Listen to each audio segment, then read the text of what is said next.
You said how being laptop-led creatives or laptop-led marketers is over. You can't be a laptop creative. That doesn't scale either. Like that era is fully over. What makes the talented grid so special?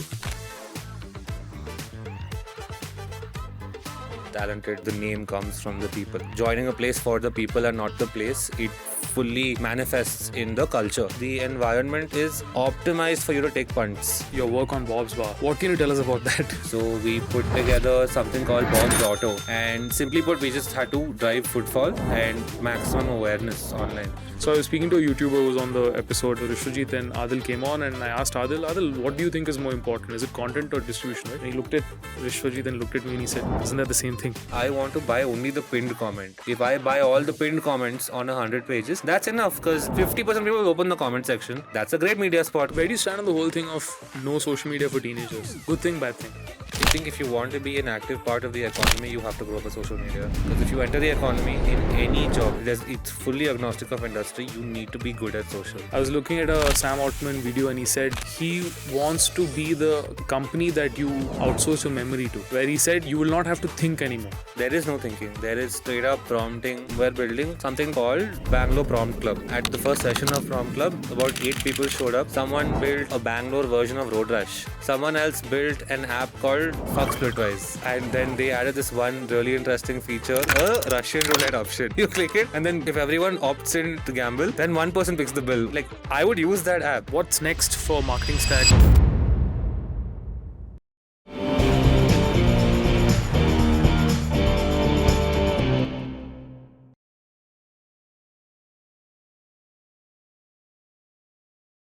Varun, thanks a lot for doing this. This is your first live podcast. Yes, I'm used to doing podcasts at home on Google Meet, and this is great. It's a lovely setup. Varun, to the world watching you, how would you introduce yourself? Of course, I am the co-founder of MktgStack with my lovely co-founder Namrata. I am also one of the project area leads for AI at Talented. I was at Talented for 4 years. I was a founding member there as well. And there's a bunch of other experiments that in general you'll find me doing on the internet. I think what this culminates into is, dude, I am a serial optimist. I'm just like, there is a best case scenario that is very much possible if you just like lock into the potential that can achieve it. So I am end-to-end a serial optimist, fucking around a lot and just finding out daily whether it works or not. And failures come in more often than you would like it, but there are only learnings. Right. How did this all start? What's your origin story? You're a Bangalore boy? I am a Bangalore boy. Oh, nice. The lore is really interesting. We can start from COVID, where so many origin stories have started. It was one rainy night, and not a dramatic effect, it really was, where it was about 1 a.m. and I had found out about crypto for the first time. And nice. I was just researching, looking into it, reading white papers, trying to understand what is the blockchain first, which was generally it's the equivalent of what My Chemical Romance song do you know if you like the band. The equivalent is what do you know what the blockchain even is. So I was studying that, and in amidst all of that, I figured out how this works in some sense or the other, and bought a bunch of NFTs and started messing around with tech with Web3. Nice. How much did you spend on them? About 70 grand. Oh, it's a lot. Yeah, and all of those funds came from winning college fests in college right before COVID. So that was my bank. I had 70 grand of self-seed fund to do whatever I want for my first ever endeavor, and I chose to put it on NFTs, not even crypto. What's the value of those NFTs now? They're all sold. Oh, so you made money on them? I bought a house. Oh. I bought my parents a house, to be specific. Solid. Yeah, it was my first W, and I was like, interesting. I think it was my first rush in terms of things are possible. I very early found out that Web3 is cheap dopamine in the sense that it's instant gratification. The real world is not like that. Which I learned in my second ever bet. I think the first one was obviously crypto and NFTs. The second one was messing around with business, obviously. I think the moment that happens, you're like, hey, can I build something like a business from scratch and figure out how that works? So this happened slightly in parallel. This is way before MktgStack, before Cloud, before anything, where there was a time where right before, Miniso and all of these Daiso type stores in Bangalore. So I think 2 years before they came into India, by default, speaking to my cousins, speaking to general folks abroad who are aware of stationery culture, India has a very strong, we like stationery. Like we are enraged by the fact that last month someone said Nataraj and Apsara are owned by the same company.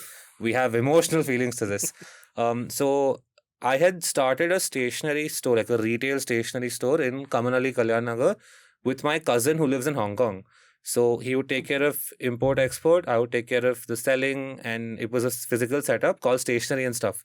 Did relatively well, but I think if anything, I learned sales there, and I also learned that gratification takes so much time and an immense amount of paperwork. Fun fact: this was also when the government was going gung ho against buying Chinese products, and everything I had was imported, and demonetization happened around the same time. So learned crisis management, for lack of a better word, IRL. You over must have there. been in school at that time. I was in school, yeah. I was in 12th.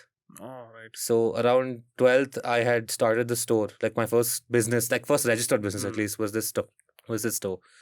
So that was like a great learning experience. I think towards the end, we ended up shutting that for macroeconomic reasons, and for political reasons. So that went really well. Then amidst all that, I ended up starting a YouTube channel as well, just to experiment, which was a gaming channel. We used to stream, like me and a lot of my, and 2-3 of my close friends during COVID, because what else can you really do? Around that time, I learned what YouTube analytics was. Like, how does it work? How do you mess around? Forced myself to learn Photoshop to just make thumbnails, because at that point, the options are you try to make a different kind of thumbnail, or you watch a Mr. Beast intro or Mr. Beast tutorial on how to make a really good thumbnail. And man, Mr. Beast spot on since the beginning. Like just put the big face, brighten up the lighting, tried all of that. CTRs went up, learned what a CTR is, learned that each part of the metrics can actually be optimized for. And this is again during COVID around that time. So we got our first brand deal also, and then we shut the channel because everyone chose formal education after that. And both of them are CAs now, so shout out to them, my co-streamers. But right after that, then because I had some experience in YouTube, which obviously today extremely valuable. Like if someone from 12th is just coming and saying I've run a channel and I've scaled it and got a brand deal, it wasn't as valuable back then, unless you went to the right place. So I chose the latter, and I ended up doing a stint at BeerBiceps. So back then they were launching a new channel. Technically, they were launching a new product called Big Brain Co, which was supposed to be some form of edtech product, which would start off as a YouTube channel and then eventually turn into a product. I don't think that ever ended up happening, but helped scale that channel with a 6-7 person team from 0 to 100K or whatever. And then around that time, chose to stay back in Bangalore because the startup scene was really heating up that point. So chose to, okay, fine, maybe Bangalore is the bet I want to take. Also, there was some level of comfort here. Right. So, first official job was with? BeerBiceps. Okay. The first full-time job is technically BeerBiceps. But your gateway into advertising happened before that, in terms of from internships and so forth? Yeah, so I have been interning since 10th grade. My first gig was with RCB, where I was, technically my first gig was with the cricket stadium, not even the cricket team, where I was, where I was a part of the hospitality team for the end stand that Lloyd sponsored. So if you go for an RCB match, there are these folks in these shirts. Mainly from DNA. I was interning at DNA. Right. So I was at DNA Networks. I was handling hospitality in the day. Hospitality in the evening and merchandising in the day. So that was my first gig around 10th. So it was a 9 a.m. to 9 a.m. shift for the entirety of the tournament, which again, insane exposure. You get to meet vendors for bus vinyling to bouncers to cheerleaders. And this is 2016. So very different ball game. Like the heart of the city was there. I think it's changed somewhat today, but it started there. And advertising's first thing happened also during COVID, where Webchutney was an agency that I looked up to a lot. They were running a program called Interns from Home for COVID. So I had applied over there, and I think there were about 400 applicants, and they picked the top 20, if I'm not wrong.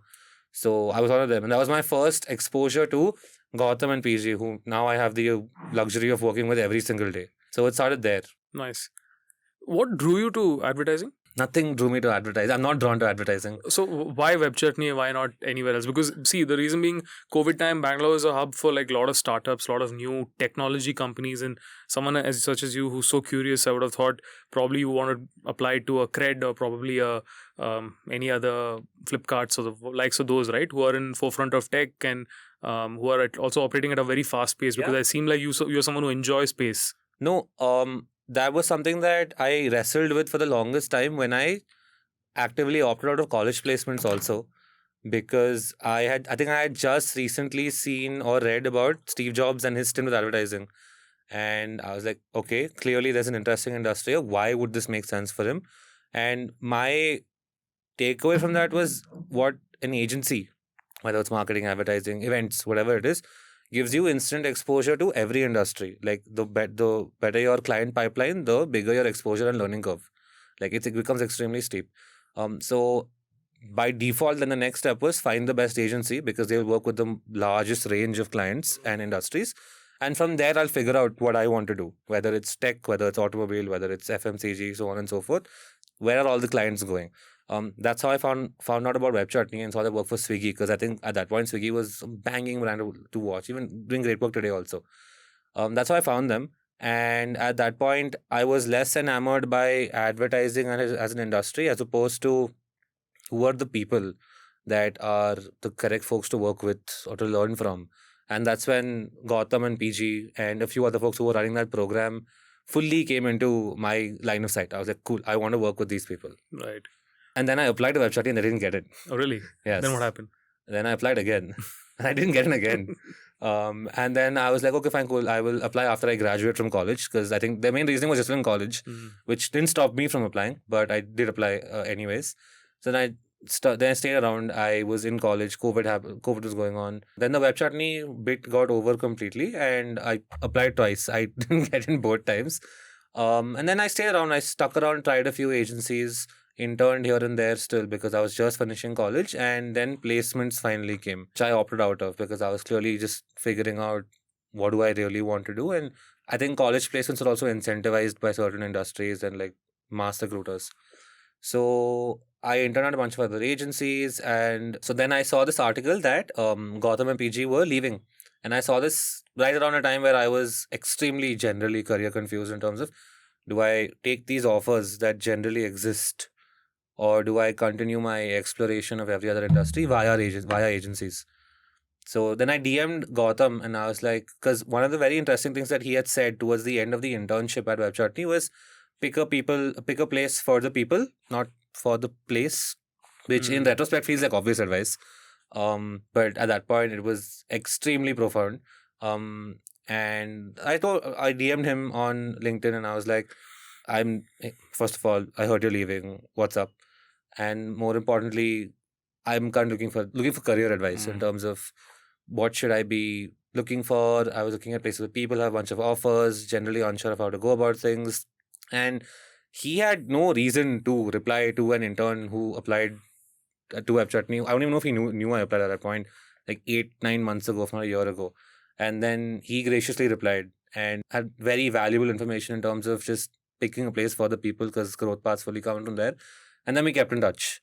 We kept in touch over the course of my entire crypto thing also, because at that point in time, it felt like Web3 and all of the stuff around the metaverse was apparently the next bastion for marketing, which obviously ended up not happening.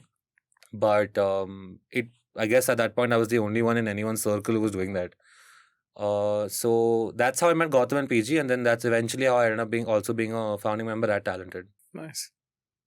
So, like, what I take away is that you have a diversity of experience of trying different things. Yeah. From events to edtech, which is also based on influencer essentially, right? Grown off one personality. Couple of stints at ad agencies, digital social first, I would gather. And then circling back to figuring out, and then I think joining Talented. So in this, like, of your journey so far, like, I'm sure something makes Talented very special, right? Because there's a reason for why they are so popular in our line of work. You open LinkedIn every other week and there's something trending in terms of what you guys are doing as a whole, as a group. So of what you've experienced and tasted, What makes the organization so special? It's in the name. If you look at most other big agencies globally, they're named after their founders. Talented, the name comes from the people. It's just very talented people. To the whole point that I think when I was joining a place for the people and not the place, it fully manifests in the culture. In the same way that I've tried maybe 10 different things and that's shaped my perspective on life, on creative, and I guess now on insights. That's true for every single person on the floor, which is what makes it an extremely creatively fertile place to work. But more importantly, the culture around empathy and just generally taking care of not only the ideas, but the people and the way the different people are protected in different scenarios is the great environment to be in, I think, and that it ends up showing in the work. And good work will automatically just attract even more work. So it's sorting out everything at the core, which is base minimum stuff. Because I think the agency industry on its own has historically had its own qualms with the way it deals with people, the way it deals with culture. It's a problem. Hashtag agency life is not a great hashtag. It is negatively connotated. True. So it solves everything at a people level, and that just over and over cascades into good work. Right. So true.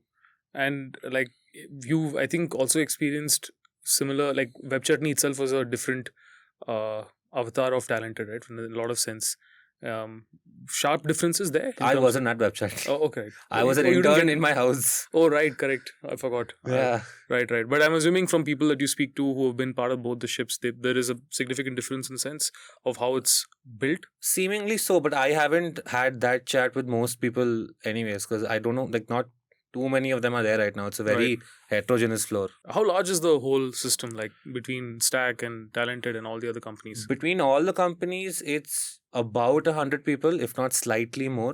It's very large in sense. It is quite large, but again, and I think I see this when I hang out with or speak to any other large agency / marketing media founders, is that it's obviously very difficult to manage a 100+ person team, especially if it's one company. The general idea of this being broken up into different companies with different operating styles and operating agendas makes it much easier, because then you have the larger 120 folks over here broken down into 3 different companies, 4 different companies that operate for different clients and answer different marketing problems and have different operating mechanisms altogether. Some of them are slightly more advertising, while some of them are clearly more creator and social first, while some are more full stack marketing. What does that look like? And then one of them is just straight up fractional marketing, which is for fractional CMOs, which is an intense place to be for, an insane place to be for a whole grid, because there are different sizes of companies that all deserve good creativity, but because of larger 100 crore companies traditionally having an agency stack, where if you look at any large company, they have a mainline agency, a creative agency, a print agency. It's just all these agencies that doesn't scale. There's some good work coming out of it, but if it's streamlined, it just makes more sense. Yeah, absolutely.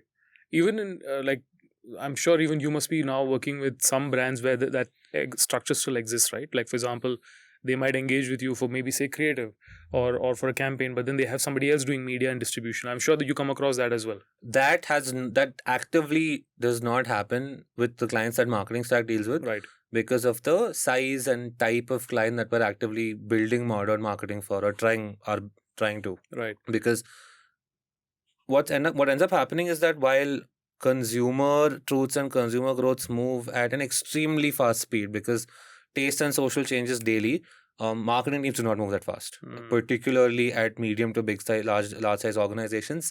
It's because of the way they're structured, which also means that is the general consensus of what is correct marketing today, because they are the majority market. But that's not true, because consumers are moving at the speed of social, and social moves every hour. On the way here, there was this one subcategory. I think on the way here, the new Knicks thing is trending.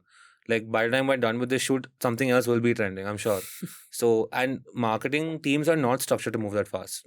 Stack Absolutely. is optimized or building for that next stage of marketing, which we can already see budgets moving in that direction. Yeah. For medium-sized companies, large-sized companies will take some time, but there will be no option but to adapt. So, what makes the talented grid so special? The talented grid of companies, which is early partners, talented agency, TNT, which is the new thing, and now MarketingStack, it's a really interesting place to be because of the way the ecosystem is built. It's also interesting because it's built in a way where while these 4 companies operate very differently from each other.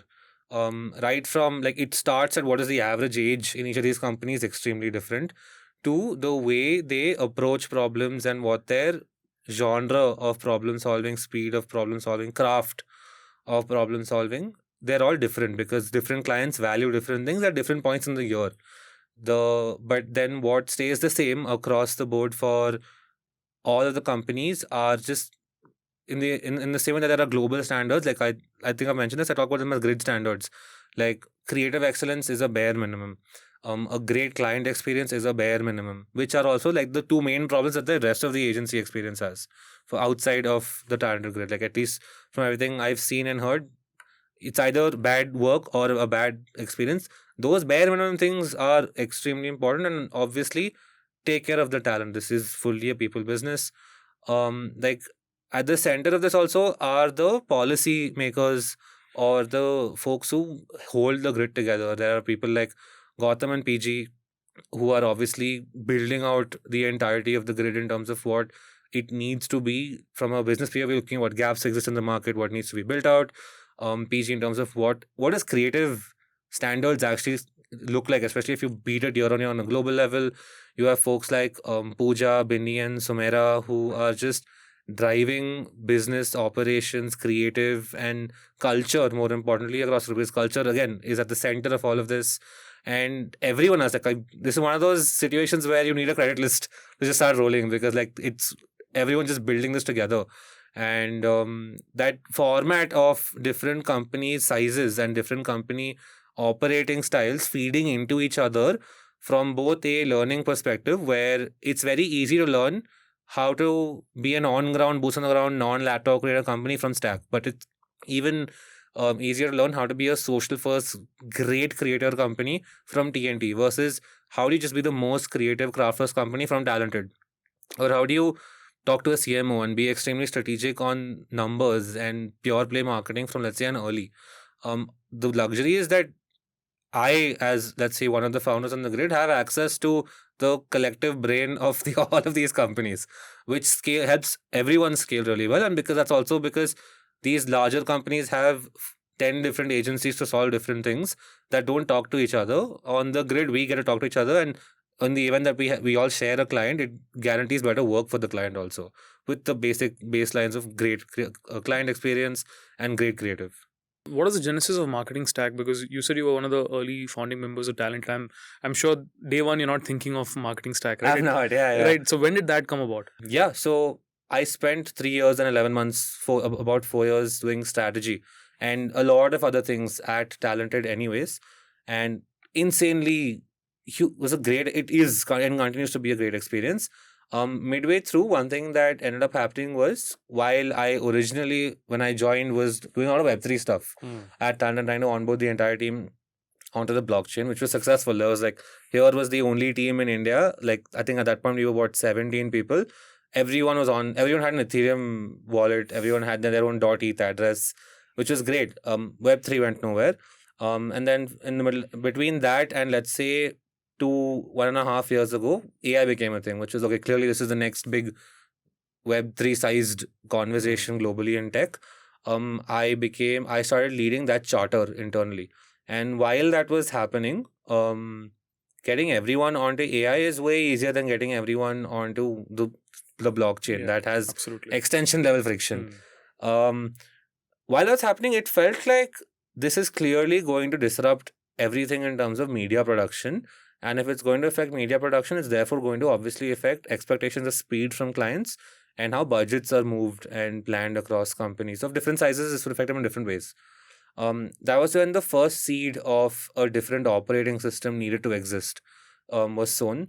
And it stayed in my head for a while because I was actively getting the best creatives in India AI enabled, and now everyone's just vibe coding and building stuff every day, which is great because if you give a creative person technical ability like that, you have great products. You can't give a technical person a creative ability. That's not possible.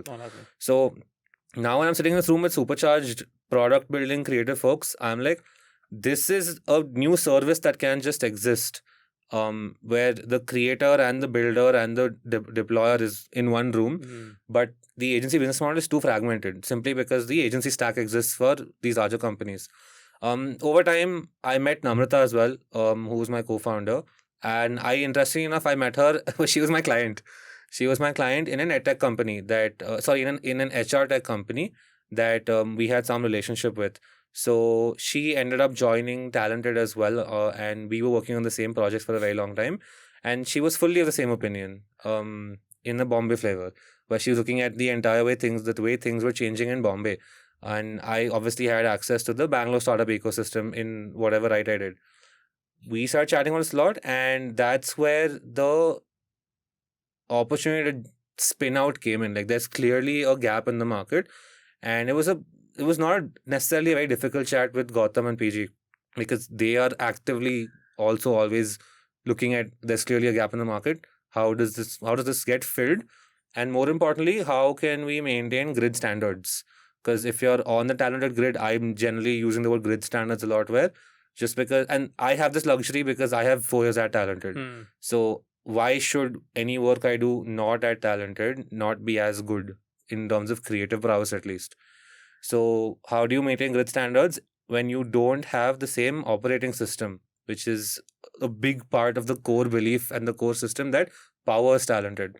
So that was work that we started putting in. That's where the idea came from. And then we just were in stealth for 3 months, where we were messing around and seeing what can a 2-man team or 2-person team, Namrata and myself, actually execute with a few bots.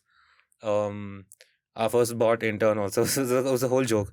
So turns out you can do a lot when it's just 2 extremely driven people with a lot of tokens. And it felt like that at scale, more importantly, with the speed at which social and consumer mindsets move, could be its own company. And then, like, fast forward to Feb end March of this year, Stack went public. Nice. Quite a journey.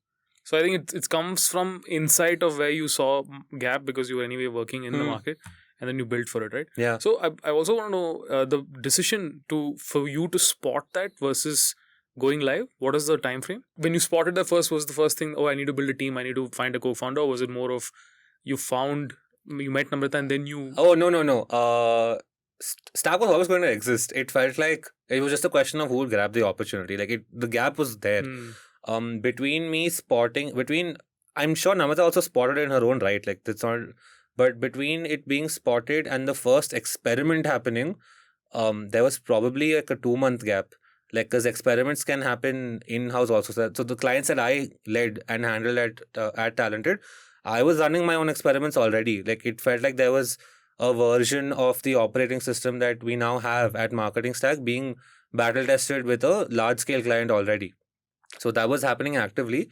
And that's also one of the clients and teams that Namrata and I were leading when she was at Talented. So we got to do the whole test run with a client that we were already working on at Talented. And then MktgStack just had proof of concept in terms of operations with the 2 of us. And then we had to build a team around the gaps that seemingly didn't work. Interesting. Nice. Quite a journey. I think there seems to be a culture of intrapreneurs of sorts within the grid. Yeah. You promote a lot of people who have initiative to go out and build your own thing. And then it seems like that kind of an ecosystem. It is. So again, this boils on to the original core that makes Talented about the talent and about the people. Because this is a people business. Like, even if I bring in as many bots and workflows as I want, this is a people business. It will continue to be a people business. So until and unless... So what ends up happening is that everyone is extremely motivated, and I'm assuming everyone's also S tier by default in terms of creative prowess, operational prowess, so on and so forth. The environment is optimized for you to take punts, do an experiment, fuck around, find out. If it fails, it's fine, but like take full ownership of it. So, for example, someone in our team right now, as of the past 14 days, is making a diamond biscuit, like just making a diamond biscuit to celebrate the anniversary for Zindagi Na Milegi Dobara. And like now, like there's one 3-person team that's shooting content, baking biscuits, going to a bakery, tagging Farhan Akhtar, and just making things happen. So that's just one experiment. Another experiment that we finished, like MktgStack did with Talented a month ago, was a film festival for reels that just happened out of one conversation. Like, the environment is optimized to just take punts, because all ideas are good ideas in some sense. Most ideas, it just depends on execution and to an extent distribution. But like, package it good enough and people love something new, is just, it's just there. Yeah, interesting. So like, what's the structure of Stack, for example, right? Like, how are you guys structured? I think somewhere I read about how you prioritize on generalists, because that's the world that we're moving into of sorts. What's your take on it? What's your opinion on it? It feels like we're exclusively going to see polymaths and generalists win only. While I was on paper a strategist at Talented, I was very much a generalist, right from leading tech, like why would a stat person do the Web3 and AI thing, to being very involved in creative and obviously doing general account management, traditional work in that sense. And obviously strategy, which ties everything together in one way or another. Namita was also that. So we both are in ourselves generalists across the board. She also happens to be a great creator, which is an amazing skill to have on especially today's media environment. So Stack only has technical and non-technical generalists. Those are the only two overarching roles, at least in the way that Namita and I look at it. You're either someone who can build with Claude, or you're someone who can build with code also, and you seemingly can write creative, shoot, edit, and just put stuff and do strategy, of course. Right. Do you think that's the future for like the entire marketing domain as a whole? Like, do you see everybody tomorrow pivoting to a Stack-like model, or like the grid today exists, there's a place for everybody? It feels like the entire marketing fraternity as a whole will have a very hard time pivoting. It's just the size problem. That's about it. And there's general inertia in terms of how it's not. The problem isn't only on the marketing agency and service provider side of things. It's also on the client side, where the client side wants an account manager, a client servicing person to service them. Stack doesn't have that. We're a very execution first team. Like we refer to ourselves as a shipping company, which is very tech in that sense. Like, the reason we speak to founders as often as we do as a direct POC is because make a decision so we can ship creative production, event, tech, product, workflow, whatever it is. On both sides, there's this servicing middleman which ends up buying time a lot, which it completely needs to exist today. I fully see value in it today and for the next 5 years even. But until somebody who is currently junior brand manager at a company becomes the brand lead, which will take 5 to 6 years depending on how the company is structured, we will see this slightly more traditional model exist. And that's just because of the pace at which a big ship is structured. Versus the size of companies or the structure of companies that we prefer and tend to work with, where it's just speaking to a decision maker and within 7 days are either in production or start posting or start building for. Like, it ends up being a very fast attack. Right.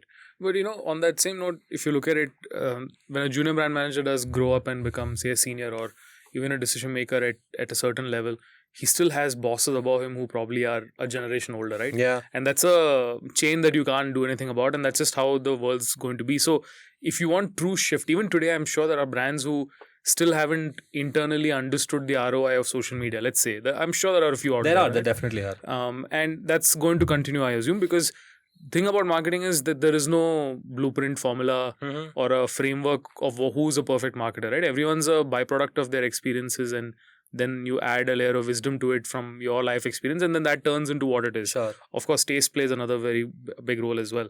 So there would be people who even 10 years from now would say, yeah, I like the Ogilvy model, that's what we need, and probably would still continue to engage with an Ogilvy for their TVCs and large media buy video property, whatever that might be in that world, right?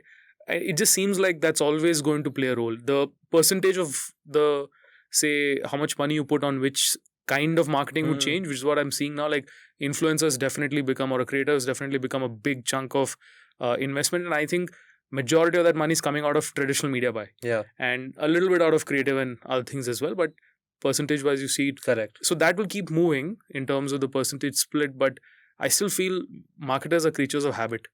So you get stuck in the way you were doing things, and then very difficult for you to change, right? unless you're forced to by external correct factors. That's what it boils down to. So in, let's say for example, this junior brand manager today is now the head of brand in, let's say, 5 to 6 years, hopefully sooner. And then they have stakeholders above them, obviously, who are, let's say, today's brand managers. Yeah. What it's going to end up happening is that unlike let's say 10 years, 5 years ago even, you could not attribute anything with traditional media. Like there was no attribution because there's no data.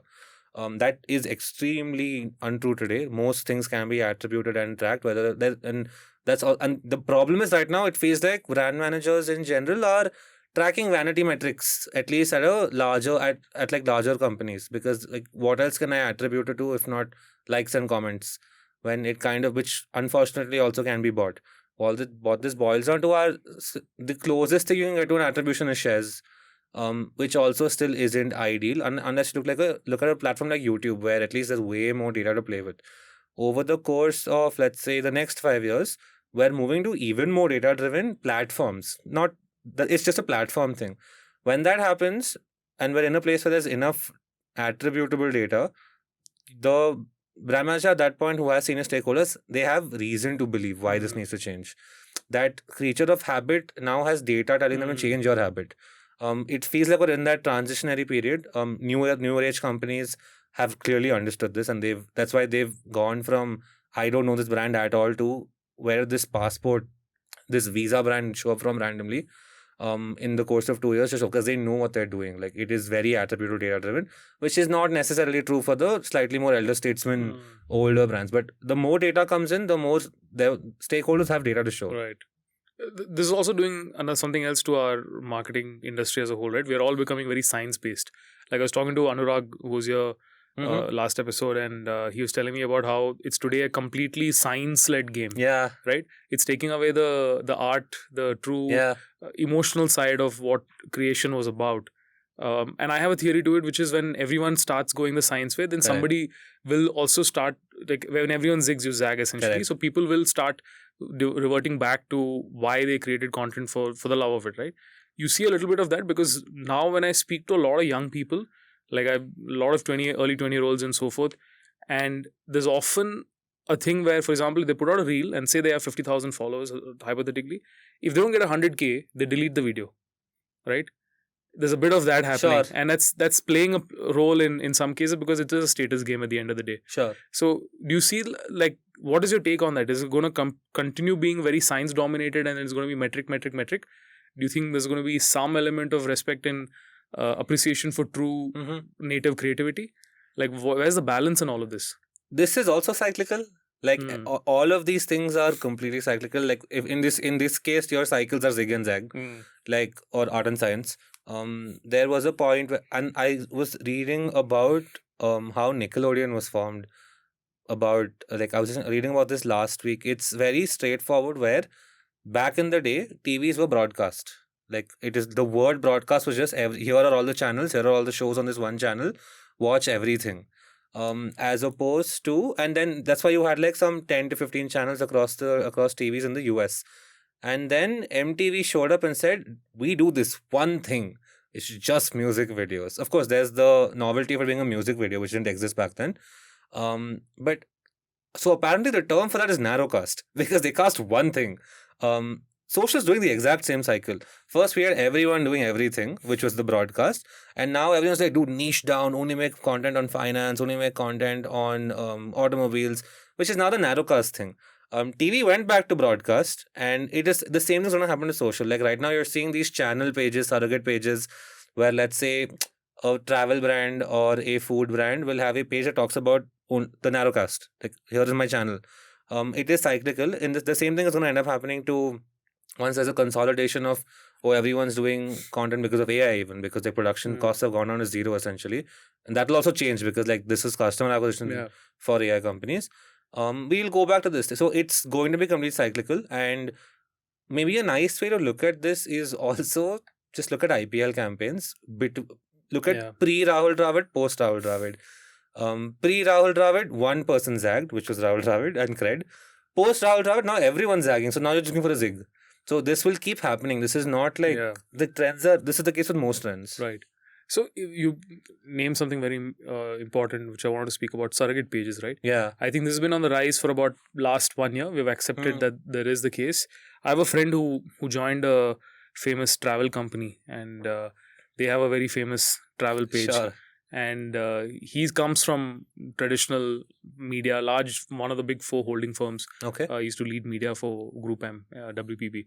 And I met him recently and we were chatting about it. He's like, I cannot make sense out of this, right? And he's new, maybe coming from media and so forth. He's not able to attribute the ROI to it, right? He's saying it's working, it's just going on, and we're spending. It's almost like there's a lot of money. And so I said, why do you think they're doing it? He's like, I don't know. But he's like, I know now why good agencies don't get paid. Right? That's his take on the matter. What do you think of surrogate pages? I'll tell you. So there are two answers to this. There is the slightly simpleton one, which is if you look at, and they're both media versions of answers. The simpleton one is that if I look at surrogate pages exclusively as a billboard, which is the wrong way to do it, but that's how I've seen it get sold. Like, here is this media property which will get you X number of eyes per day per post. It's and the cost technically reduces per growth because it's growing, because the footfall for the billboard or the eyeballs on the billboard on the page will increase over time. Technically, your media cost in that simpleton way will go low, which slightly makes more sense. The odd, slightly more nuanced thing is then how are you optimizing for the algorithm? Do you end up with the page after your contract with your surrogate page agency? Whose property is it?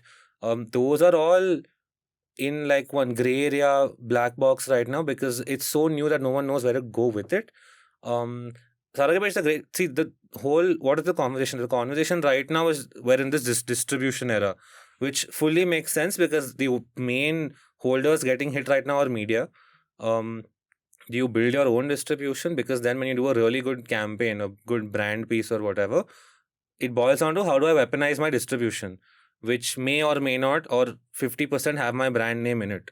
That is something that's completely TBD either. Like while, for example, we are also building our own version of not IPs as much as distribution. But it is very much feeling like we'll have to wait and watch where this is going. But clearly, money is going towards this, and media money is going towards it, and some form of creative also. Interesting, right? So you said billboards, right? That's the way they're selling it. You said. I think billboards, you know which brand it is, right? Attribution. Yeah.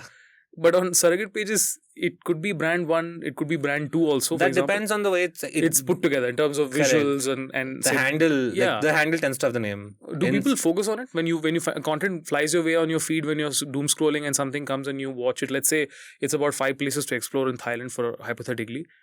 Am I at the end of it aware as to which? Because to me sometimes not for the first reel. Yeah, like for the first time you see the billboard, you know the brand. You have no option to know the brand. With the reel thing, you're also seeing it multiple times a day. Like, it'll show up on your feed if it's a well-performing page, if it's optimized for the algorithm. Yeah. At that point, then a great metric is profile. If you're visiting the profile, you know the page. Like, you will 100% understand the page. Then for surrogate pages, profile visits makes a great metric. Because over there, then there's no option but to know, because it's in the thumbnail, it is in the name of the page in some form or the other. That becomes makes sense. Makes sense.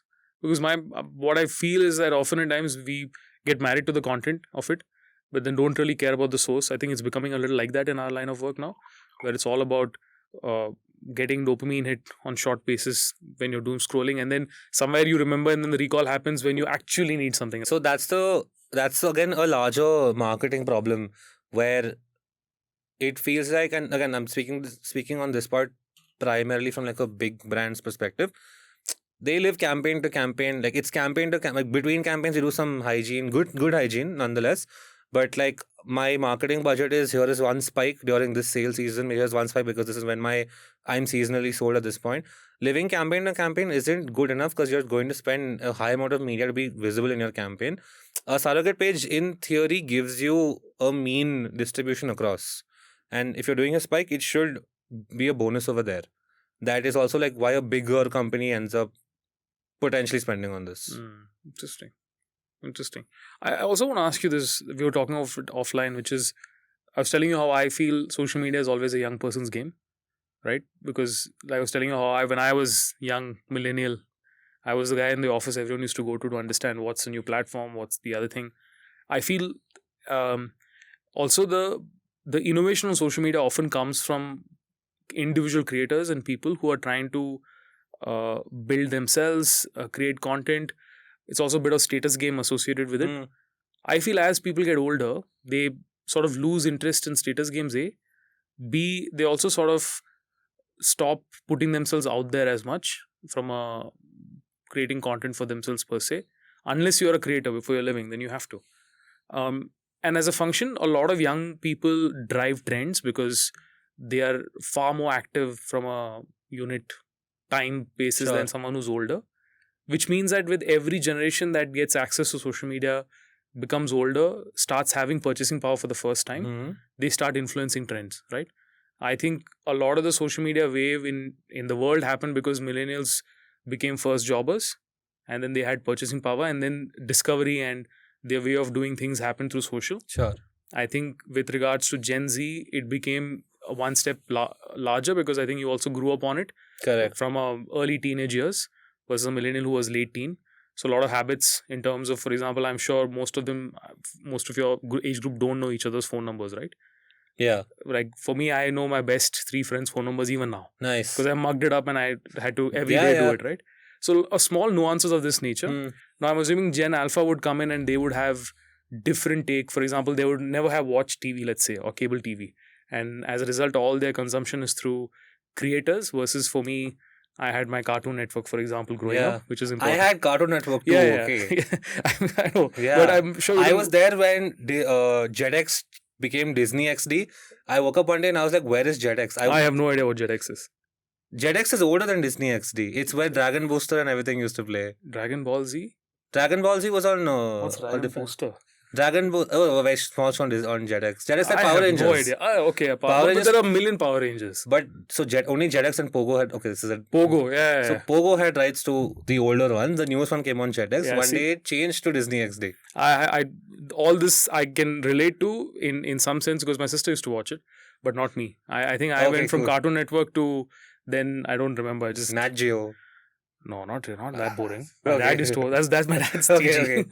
But yeah, like my last bit was Justice League and Batman and got it. Yeah. Batman Beyond and stuff like all that. After that, I don't think I've really watched cartoon per se. But the logic being that you do have references, but I don't know if today's teenagers are watching anything on TV like that, right? They're going on YouTube, they're going on Instagram, or I don't know what else. I think there's Netflix Kids. Is that popular? It is. Right. As YouTube Kids is more popular. Oh, makes sense. No data collection, no ads, all of that. Oh, I mean, ads are that kind of, but like, no, you can't target. Right. Because of just general data laws and whatnot. Google policy. So, I have a Gen Alpha sister. She's 15. I am 26. There's that gap where I get access to what's trending in my class every week when I call her. Or however, like, I speak to her more often, but I ask for trends every week. As of 3 days ago, there's this American TikTok video called, have you seen, what was it? Dap Me Up, it's just this one girl who's asking someone to dap her, which whenever, like, so there's first something trends on, so the hierarchy is, it'll first trend in my sister's class, then on Reddit, then on Twitter, then on Instagram. So that's what I follow. Like, I have one bonus level, which is what's happening in my sister's class. So it feels like this is like one, okay, I know next week this is potentially going to trend. This is going to be one thing which is coming from the West, which is going to be for early Gen Z and the rest of Gen Alpha. So to your point of they've not watched TV 10 on 10 in terms of what their behavior is. So I'll give you an example. We are currently, like, this is Talented Plus Marketing Stack.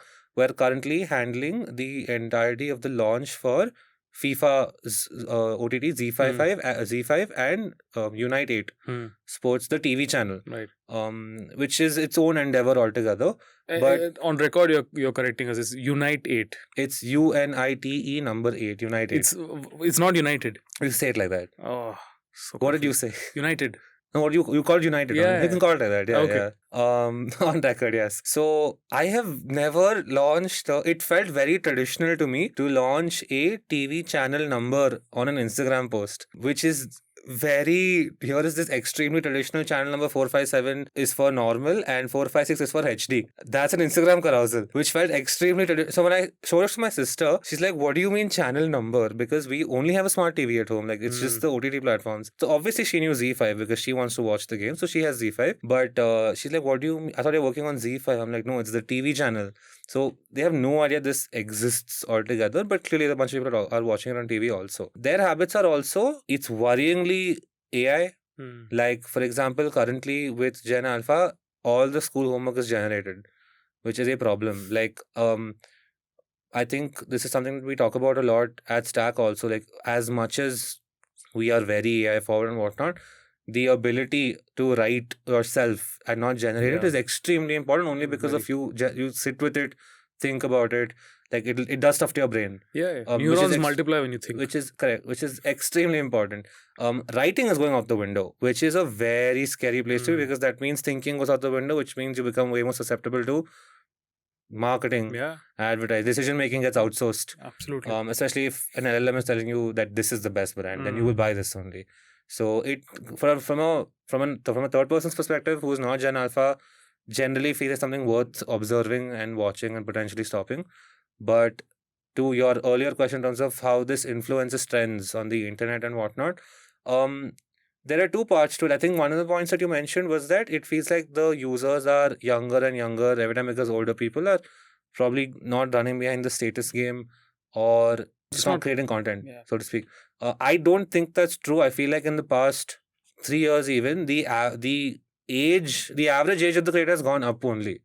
Only because there are more creators creating content who are also older. New ones coming through the funnel. Correct. And the new ones are coming because they're seeing that either it's one, the power and the cloud, two, it's also the money that the creator economy is abundant in. And so that's only for the folks who are monetizing it, right? Correct. I don't think out of passion anyone is creating content, like, I think, at the older ages. Yeah, because I'm looking at this 10 years ago when my dad came on Facebook for the first time. He would update his profile picture every month. Yeah. But then now he's completely gone off it and doesn't even care, because whatever, I think he's 60 plus, so it makes sense. Same thing with my mom. Initially, she used to put up all those family pictures and the cover photos and stuff like all that. But now she's using Facebook only for games and Farmville and stuff like all that to kill time. But she's not otherwise consuming. They've all gone off to YouTube. That's one thing I really see as a difference, right? So consumption has increased for sure. But I don't think they're putting themselves out there in terms of traditional photo, video, comments, etc. They might be commenting on YouTube videos, on news channels, on politicals, budgets, all of that stuff. That's their way of engaging. But that's still what we used to call back in our time more like lurker plus one level of activity, right? Where lurkers watching, consuming everything, plus one is you just engage with things that you really care about. But then you're not the other side of you're not someone who's comfortable putting yourself out there, opinion, video, etc. That's something I've just noticed. Sure. No, I wouldn't know if it's in the case of your mom and dad, whether it's a comfort thing as much as there is. I think back in the day, there was also dopamine on posting on Facebook because their friends and family had things to say. I don't know, but the assumption is as Facebook usage went low and no one's engaging, the dopamine went low. Why post? Yeah. Like, and with Instagram being number one mobile first, not friendly on a UI UX level only with an older person. So that would definitely be what it is. Help me understand this, because I think we were talking about how you're right in bang of the Gen Z age graph, right? I think there's been a monumental shift for workplace in general post-COVID. And I think a lot of it is driven to accommodate this new generation that's come into the workforce. Also to make it easy, friendly, also let them leverage their strengths. It didn't really happen when we were coming into workforce. This is my hunch, right? At least at the scale. What do you think has changed the world in terms of being Gen Z first being a very, very common workplace kind of cultural strategy? I don't know what Gen Z first workplaces, what that means. It just feels like any workplace should be inviting to anybody. At least that's the luxury that I have happened to have at the few stints that I've been at, and for the longest time at Talented. Because I remember when I joined, I was the youngest person there. Like on day one, it was one thing to be a founding member, it's the other thing to be the youngest person on the floor. And everyone else is a pillar of the marketing fraternity in India. So there was that. It was at that point, I wasn't pressure as much as awe. Like, okay, fine, I'm here now. What? But that environment again, the whole people first point that I was bringing, that I've brought up twice already. It's at that point, Talent continues to have a work from home option if you want. It's a remote first company, which is also why we have teams across the country. It also, I think, on a pure strategic level, you can only get the best people in the country if you have access to the whole country.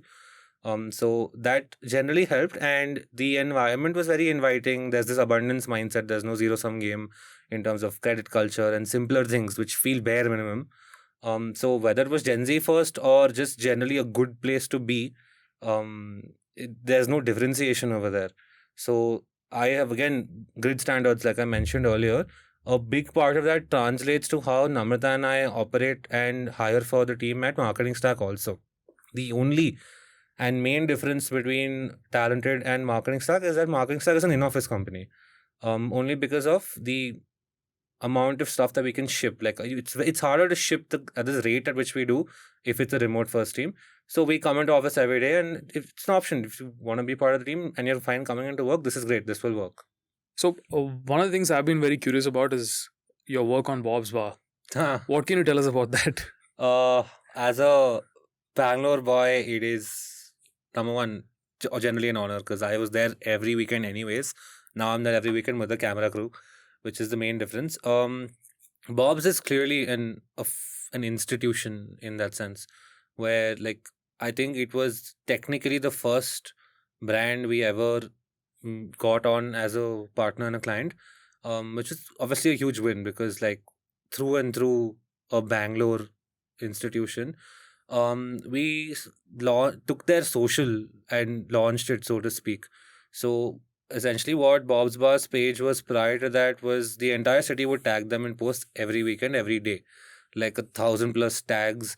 But it kind of stopped over there. So we were helping them launch about 2 branches and build out what storytelling for old Bangalore can look like. It's interesting because a lot of times when we go into shoot and put up content for Bob's altogether, it just fully depends on what the folks there and the energy and the vibe there is that night. Because the idea is, can you take the energy and the vibe around the Bob's Bar and put it online? There's no scripted work or anything of that sort, because that's not what the bar is about either. Like you enter the bar and there's just noise.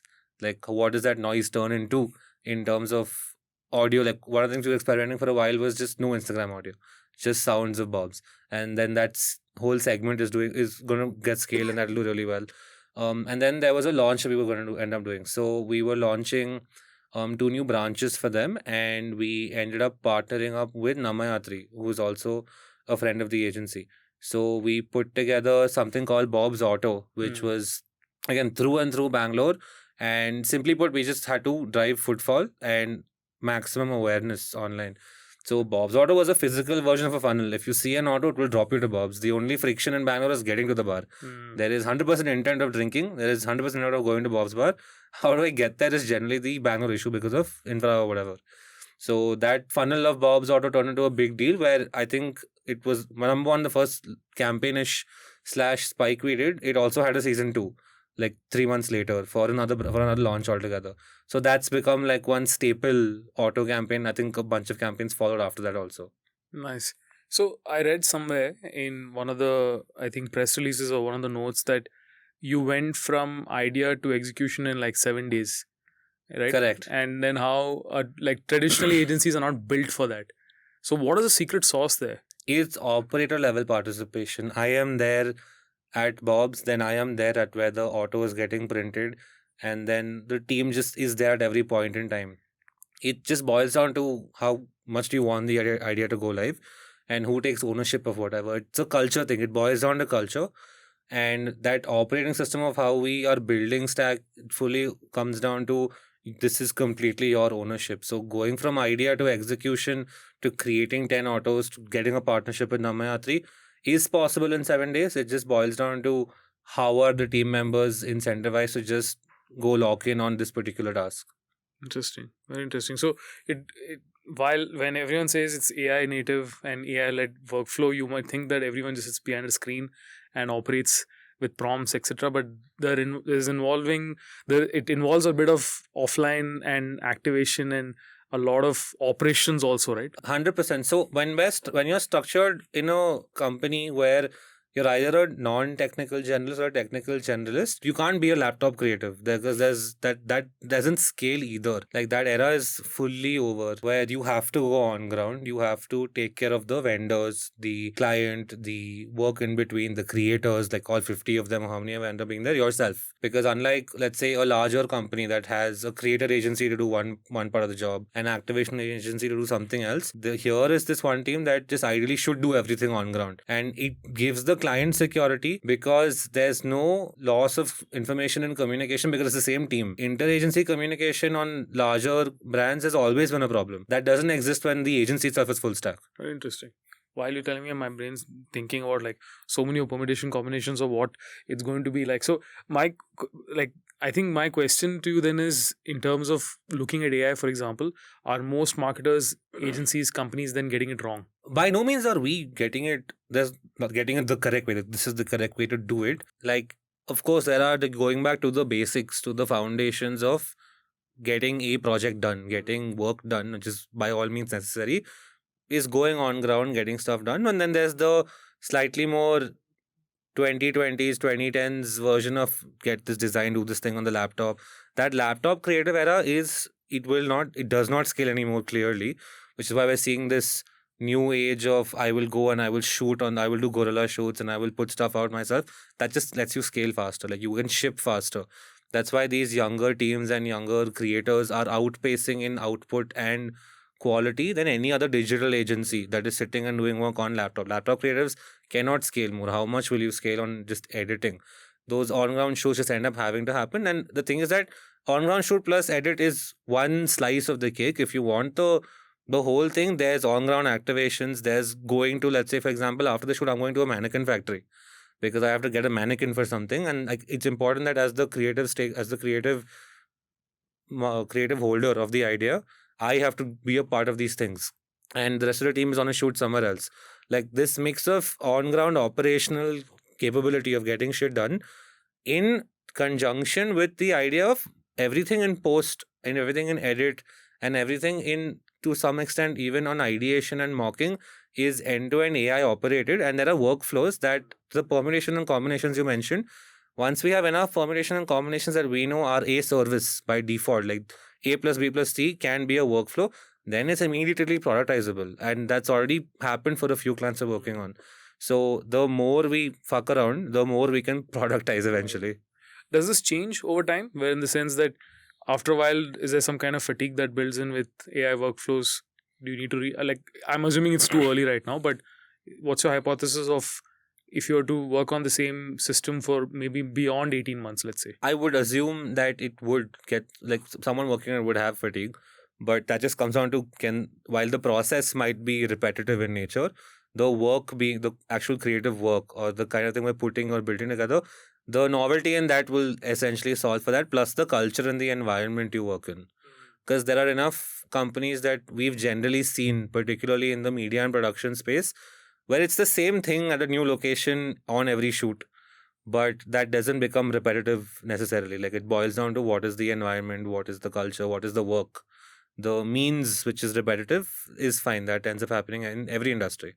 So what would then be the most valuable human skill or a human skill that a marketer can bring to AI? To AI, it's the ability to use it, obviously. Like, that's the base level thing. Like, I feel like the word prompt engineering isn't spoken about enough anymore. Then rightful, in some extent that's true, because you can just ask another AI to prompt this AI and then just ask that AI to generate the prompt. That whole flow can exist, but then the lower level of that is this word that's been going around in the tech community also, which is taste. Everyone's throwing the word taste around. The problem is that remember how you brought up the Zig and Zag point, and how with creators also there is this consolidation. Taste also ends up being consolidated basis what is trending and what is not. There ends up being a consolidation. If you look at, for example, all of the YCOM pitch videos from last season, or all the tech videos in general from last season, they all have that same grainy effect, and everyone's like, on the tech community in SF is like, the tastes of this direction, the way we've messed around with this video. It's all the same thing from an edit perspective, and they're saying different things based on the product. Taste seemingly looks like it has its own trend cycles. And then if you start zagging, you're this maverick creator, that you're a trailblazer in this one art, so then everyone goes there. Like that will keep changing. Now it just boils down to, it's not just one direction that people are going from a particular trend or taste. It's just a question of who executes it the best and at scale. Because if distribution can, in one way or another, influence what is the next trending taste, because I fully believe taste can be influenced in one way or another, then that's a different argument. Then your seemingly everything can be astroturfed. Interesting. I'm getting my head around it. Where is your head with something like this? With AI in general? Or With like, AI, with things being productized, with things being repetitive, and human taste, obviously. there's multiple sides to it. I think it comes from the requirement of marketing or the so I think every brand is an extension of its promoter. Let's put it that way. Similarly, marketing approach that a company takes or an agency takes is an extension of its people, of how they see the world. Now, if somebody wants, like we were just talking about it earlier, right? If they want the Ogilvy style TVCs, then that's what they're gonna commission an agency to do. Versus if they want something like what Whisper Flow just recently did in terms of their launch video and Right. stuff, then that's what they're gonna commission. I think it just comes down to, again, vision of each organizational heads and what they want, etc. Eventually, it just comes down to that. The reason Apple was the way it is because of Steve Jobs. I don't know if Right. you know about it, but the Think Different philosophy is actually the agency's philosophy, right? And funny enough, we had the creative director who worked on the iPod campaign in 2000 once come down to our office. So Nice. he started to work for I think Bollywood, shooting action and stunts and stuff like that, because he was in movie marketing for a while and found his way to India. And he once came in and did a session with us to take us through how they approached it. So apparently the head of Shad Day, I think, was Lee Clough, I think. What's Not his sure. name? So he showed Steve Jobs a video saying this is our manifesto of an agency. And because when he had apparently come back after the next stint in 96, and he loved it so much, he said, I want this to be our agency's positioning, and he just took it. And that's how whole Thing Different came to life. Man. So I think, like you said, the taste and all of these are influences. So I feel for people in our services business, we'll have to, I think, keep scouting for and trying to understand what vision of all of these organizations is. Like right now, I know for a fact, last 1 year, every CMO wants AI, because I know they're going to report to some CFO at the end of the year saying how much cost they've cut by implementing AI, right? So there's a lot of short-term thinking often that comes in marketing. And if you ask them, how do you think the next 5 years of your brand is going to look like? They don't know, because no one intends to be there for 5 years, let's face it. Yeah, that's true. So I think it's a short-term world. So you have to keep figuring what works. And what I've often noticed is something that we deployed in 23, for example, as an idea, as a way of doing things. You might still find a way to redeploy it in 2026 because the people on the other end of the table haven't really experienced something like that. Yeah. So I think it's a lot of mix and match, a lot of finding your feet in the short term. And if at all you find a client who's thinking long term, then you build for them. But otherwise, it's a lot of chop and change, and you find what works for a particular set and an audience, which is a client, in a short term window. But on AI, I think, I'm definitely seeing mundane tasks go out of the window, Right. which means talent has time to do what really matters. On the flip side, a lot of younger talent coming into the line of work aren't getting the opportunity for the grind, because you have to have done it the hard way for you to learn how you can do it the fast way or the easy way, right? So I don't have an answer for that yet.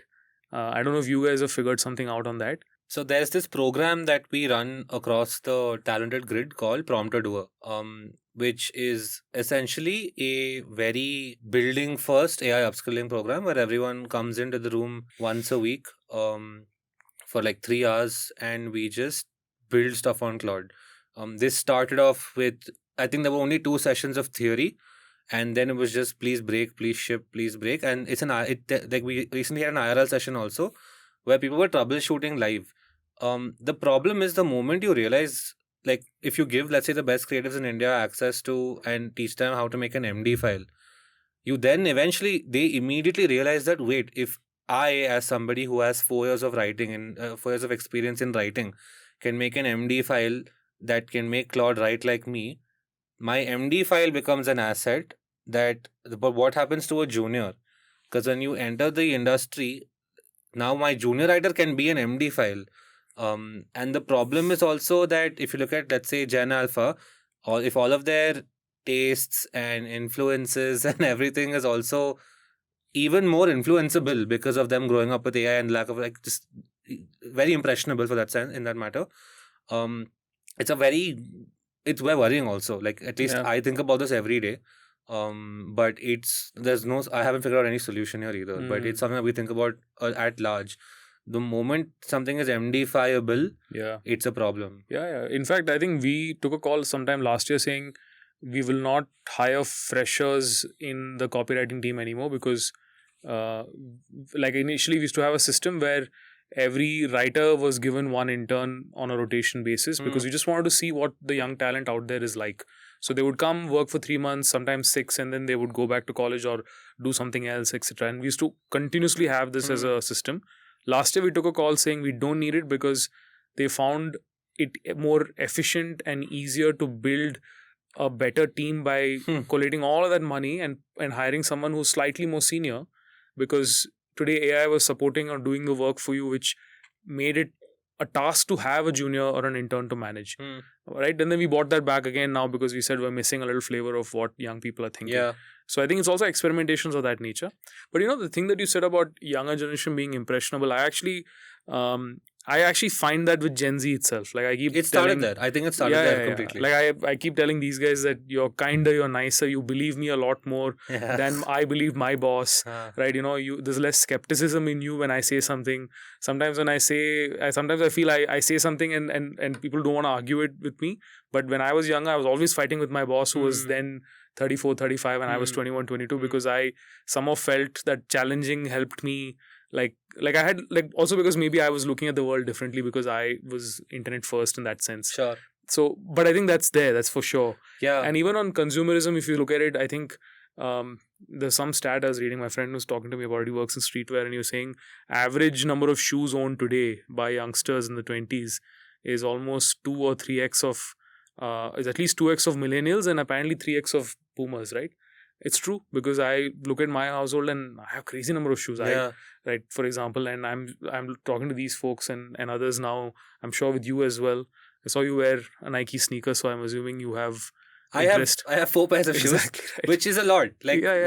My dad has asked, and I don't think 4 is an insane number because I know sneakerheads who have furniture for their shoes. That's me. My dad had the one pair of shoes that he crossed the river to go to his school in. It's that only. But I think I think this is a product of big tech and big marketing and big everything. Which is just the more impressionable they are at a younger age, the better consumers they are when they have money. Which is, it can't fight it. It's clearly happening. It's beyond anyone's control. The question is just what parts can you curb or not in your circles at least. Absolutely. In fact, and I think the acceptance is crazy in the sense that I was looking at a Sam Altman video and he said he wants to be the company that you outsource your memory to or something like that, right?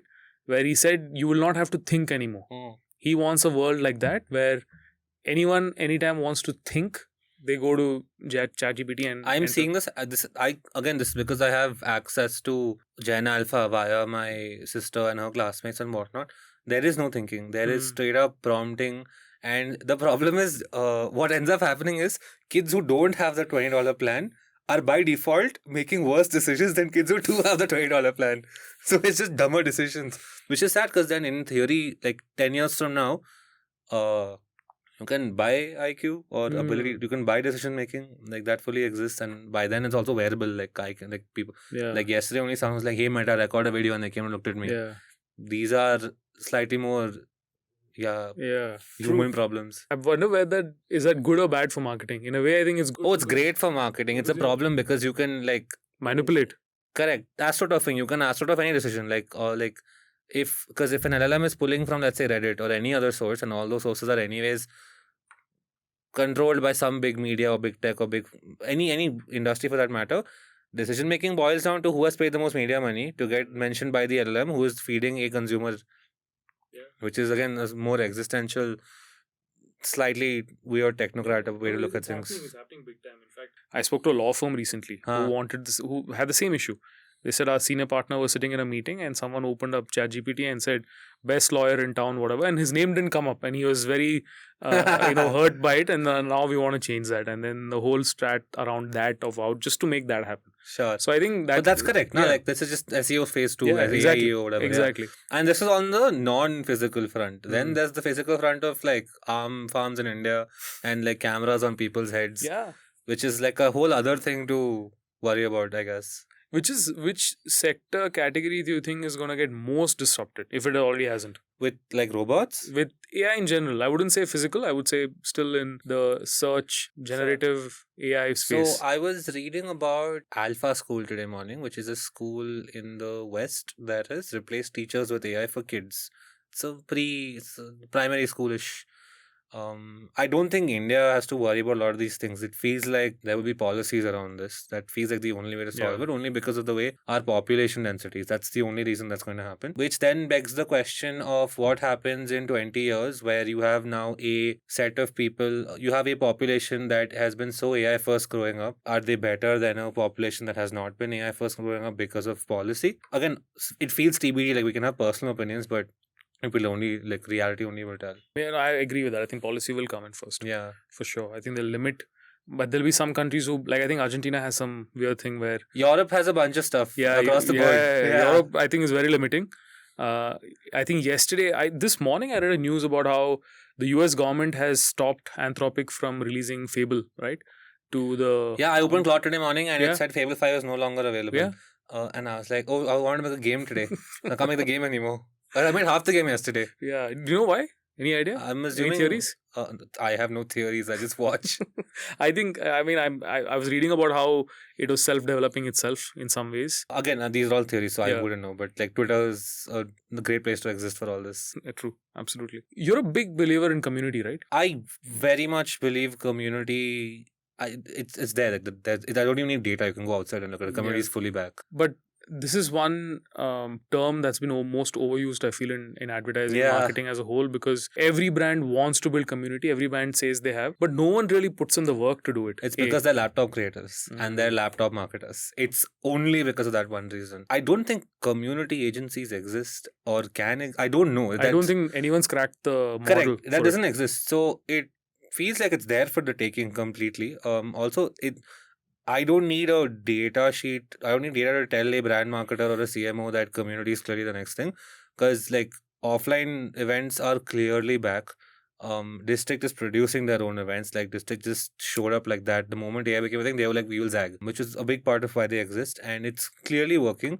I think a great example of, oh, look, an IRL community is actually showing up consistently was the first wave of run clubs. Run clubs are a great example, and then there was this whole, and they were also global level example. It's not like it only happened in like one city or one country. And then that's happening over time. I think on Twitter and Instagram, I've been seeing a lot of Bangalore first.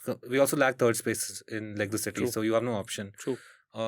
So there's a debate club in Bangalore where they just hold, which is great. Like I want to debate.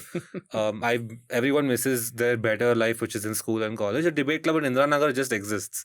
A run club in every neighborhood exists, which is weird because we don't have the infrastructure for it. And then there's a painting club, there's a supper club, there's a sipping club. All those things exist. Board games. Board game clubs. I tweeted randomly about how I wanted a Lego community in Bangalore because I just bought the first Game Boy as a Lego in Lego. That tweet hit it off. People's like, hey, I would love to join this community. There's clearly community for everything. The problem is, number one, it is fragmented, and you as an operator need to also have an interest in building that community. Like, for example, if a travel brand came and told me they wanted to build community, easy. I like traveling. People like traveling, can build a community around it. If an insurance brand came and told me I want to build community, I will have to find a cut, or I will have like a cut to how to approach this, or I will have to find an operator like somebody who runs a subreddit about credit card hacks, who will actually potentially build that community, because the Reddit version of this exists. How do I bring it offline is the question. So tomorrow, for example, is something that we're building called Bangalore Prompt Club. the simple reason prom club exists is I don't want to go for a hackathon because hackathons are not a positive sum experience. Right. It's a game. Sorry, it's a competition. Prom club is just come mess around, troubleshoot with technical people IRL and build whatever you want. Last week, at the first session of prom club, about 8 people showed up randomly, which is great because 8's a great number for session 1. Someone built a Bangalore version of Road Rush, which is also why I wanted Fable because I wanted to finish the game. Where you're driving an auto and you're dodging potholes. Someone else built an app called Fuck Splitwise because they're like, why am I paying Splitwise to do Excel work? Yeah. So, and then they added this one really interesting feature where, let's say, the 6 of us go out. And traditionally, it's an equal split, right? There's also a Russian roulette option. So you click it, and then one person, if everyone opts in to gamble, then one person picks the bill, Wow. which is great. Like Yeah, I would use that app, like Yeah, because like it's so we've just built random products, and we have a next session tomorrow. So it's one of the tests I'm doing right now with community because like I'm prompting random things anyways on my own. There are 100 people doing it within a 5 kilometer radius on their own also. Put them in one place and then random things are happening. I'm shooting content and we've gotten a lot of inbound out of the first reel only. So finding an operator with an interest in X and building a community with X at scale is a great place to be because if you are culturally not a laptop creative and you are anyways wanting to meet new people, it falls into the correct place. Right. But how do you ensure that lasts, right? Because I've always noticed with communities what happens is they run out of steam after a while because often at times you are like, it's like going to the gym, right? Like you go to the gym because you want to momentarily get fit, not the ones who are in it for life because that's a whole other game. But if you want to go or try a sport like say pickleball and stuff and you create a group, there's a phase in which you play, then after that you're not in the mood to play so much or you're not in the mood for that activity and then it drops off. Unless you have a system to keep the engine on at all times because keep getting new people in through the funnel or through your group, then it lasts, right, in some case or the other. That's a great point. I feel like people I guess in this case brands have to be comfortable with the fact that no campaign has an infinite shelf life. Why should their community have an infinite shelf life? Communities are also cheaper than campaigns technically because like it's a low in your whole gym metaphor and whatnot. It's low intensity. It's a low intensity workout for a medium period with the equal outcome. So this whole thing of if I'm building a community, it should last forever that has historically not existed at all. Like where we see this fragment at a religion level. Why should it work for a pickleball community? Also with like fitness communities, you require like quote, you require infrastructure. Like some communities are infrastructure agnostic, like a run club, which technically can go on for a while. And it's also cyclical. The other thing that let's say run clubs do really well or try to do as often as possible is you have your core community activity which is running and then you can split run plus rave, run with a bull, run with different clothes, get brand deals and whatnot. If the core is strong, like Lego, for example, or board games is wide enough. I can technically involve Lego and board games also to an extent for the community, not in actuality. Then just have cool things. Those spikes and those zags and zigs become those also are top of funnel to join the community. Right.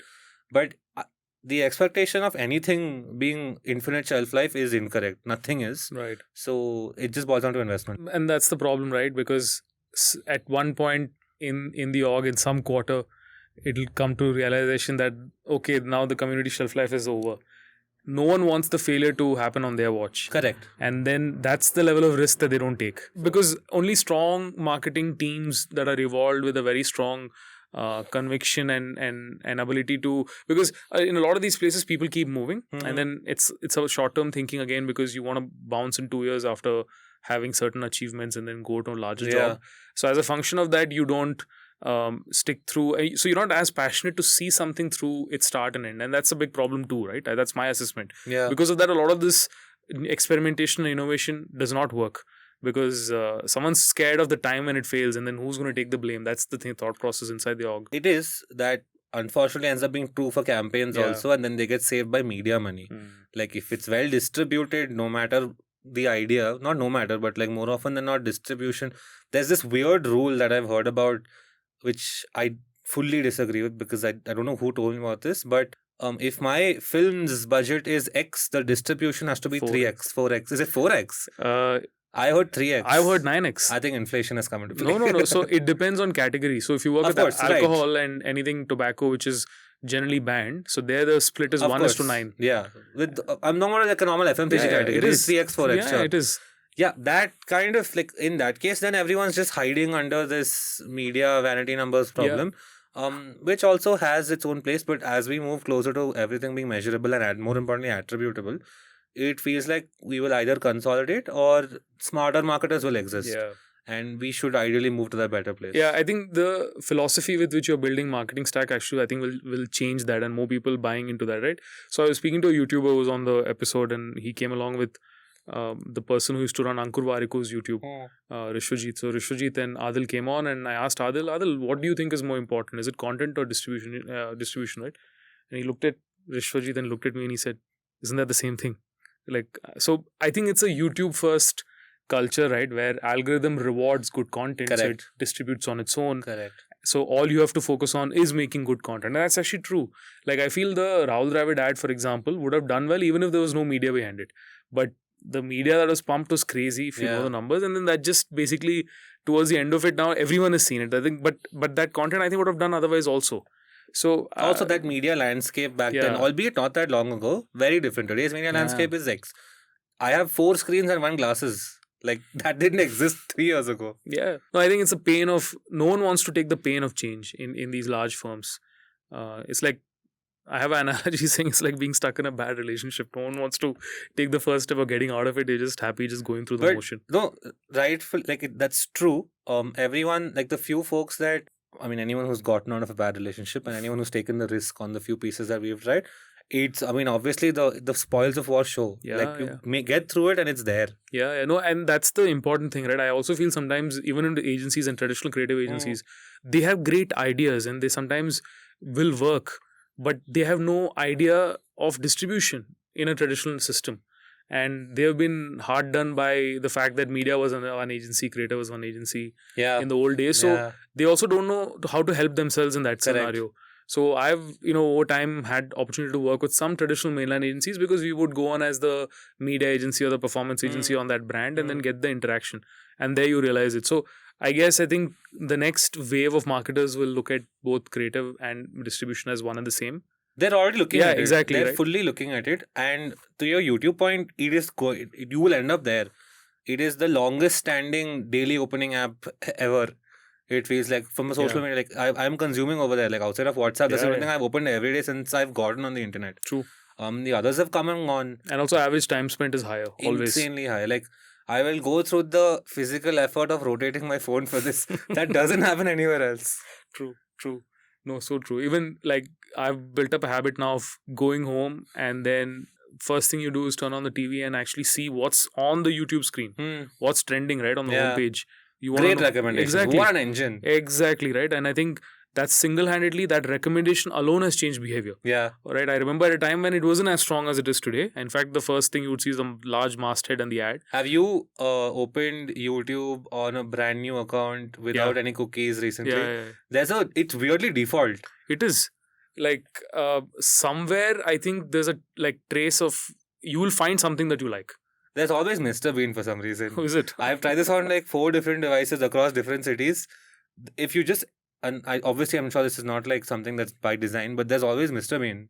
I always find T-Series on it. Yeah, T-Series by default because music is your top of funnel for so many things. But I don't really consume T-Series. So, but I guess it's just the most of the audience in our country does, so they recommend it. Yeah. Apart from YouTube, what else do you think is a underrated platform today that's going to be important? I don't think anything is underrated in the sense that it's just not mainstream.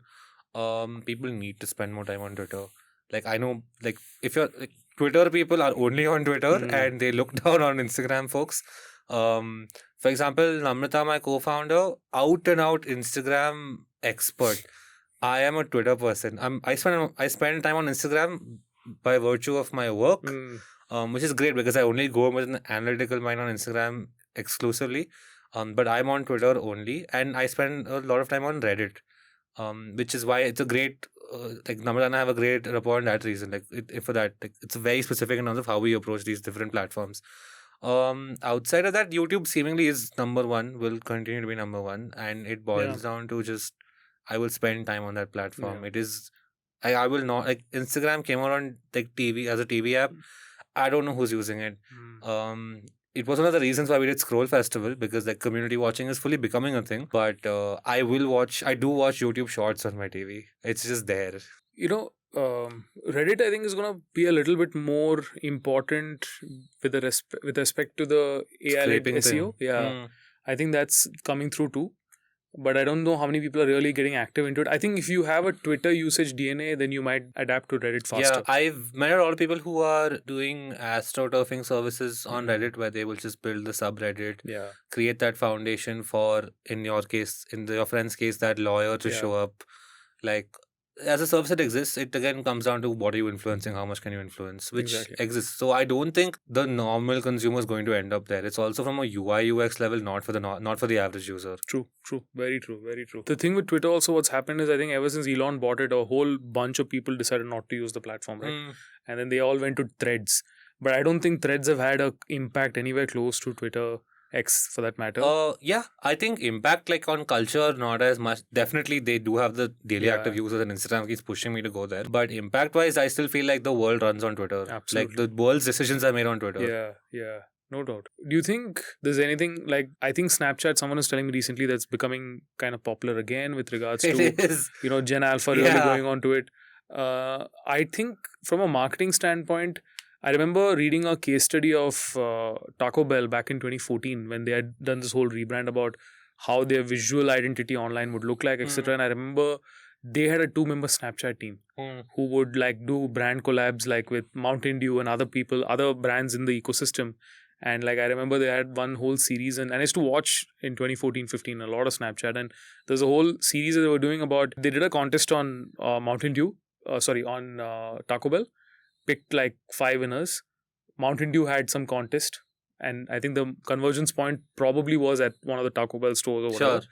And 5 and 5, and they took these 10 people on a skydiving experience, and then they filmed the entire thing as a short form, what would today be called, I guess, a vlog series, Sure. right? But on Snapchat, and they would all disappear in whatever 15 seconds. And I felt, and I was talking about it, and I, in my early days, out of my naivety, would pitch these kind of activation ideas to brands, and I felt, because it deletes itself in 15 seconds and it is not there for people to see, marketers didn't value it because it was not tangibly sitting there as an asset you created, right? It was just disappearing. Yeah. Do you see that ever changing, where marketers will reward or appreciate impact more than the vanity metric that an asset can create over maybe 4-5 impressions or multiple usage? That will have to happen. Like, I mean, any marketer who is winning and attributing success to vanity metrics will have to change. There won't be an option. It will affect overall marketing. There's no option over there. This is happening in the West a lot, like where a lot of limited time series, experiences, filming, social pieces, comedy specials come and go, and they have their spike and leave. Yeah. And then what happens is, post the availability period of this limited edition media piece, then they start clipping smaller parts of it, and then that induces FOMO again for a season 2. Like, that's normal. Again, this feels like very basic human behavior from pre-normal social media, where, damn, I want to go for that screening, I want to go for that one theater show, whatever it is. Right. So that will have to happen. Community experiences also technically run on the same. Because I can never have the first session of the community again. There will only be session 2. So that one thing that happened there stays there and only on the MP4 file I have.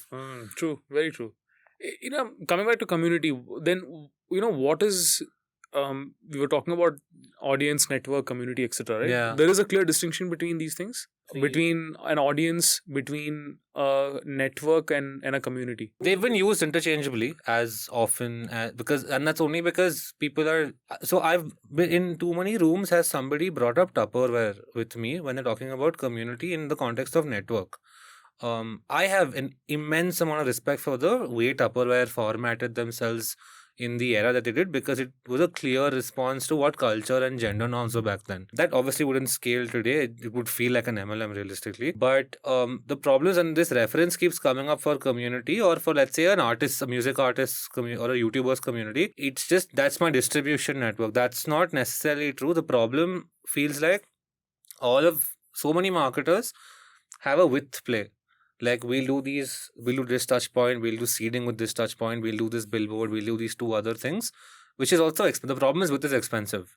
But it's a one-time buy. You can buy it once and people will forget it. So your billboard or your film feels like your Snapchat story now in terms of mind space.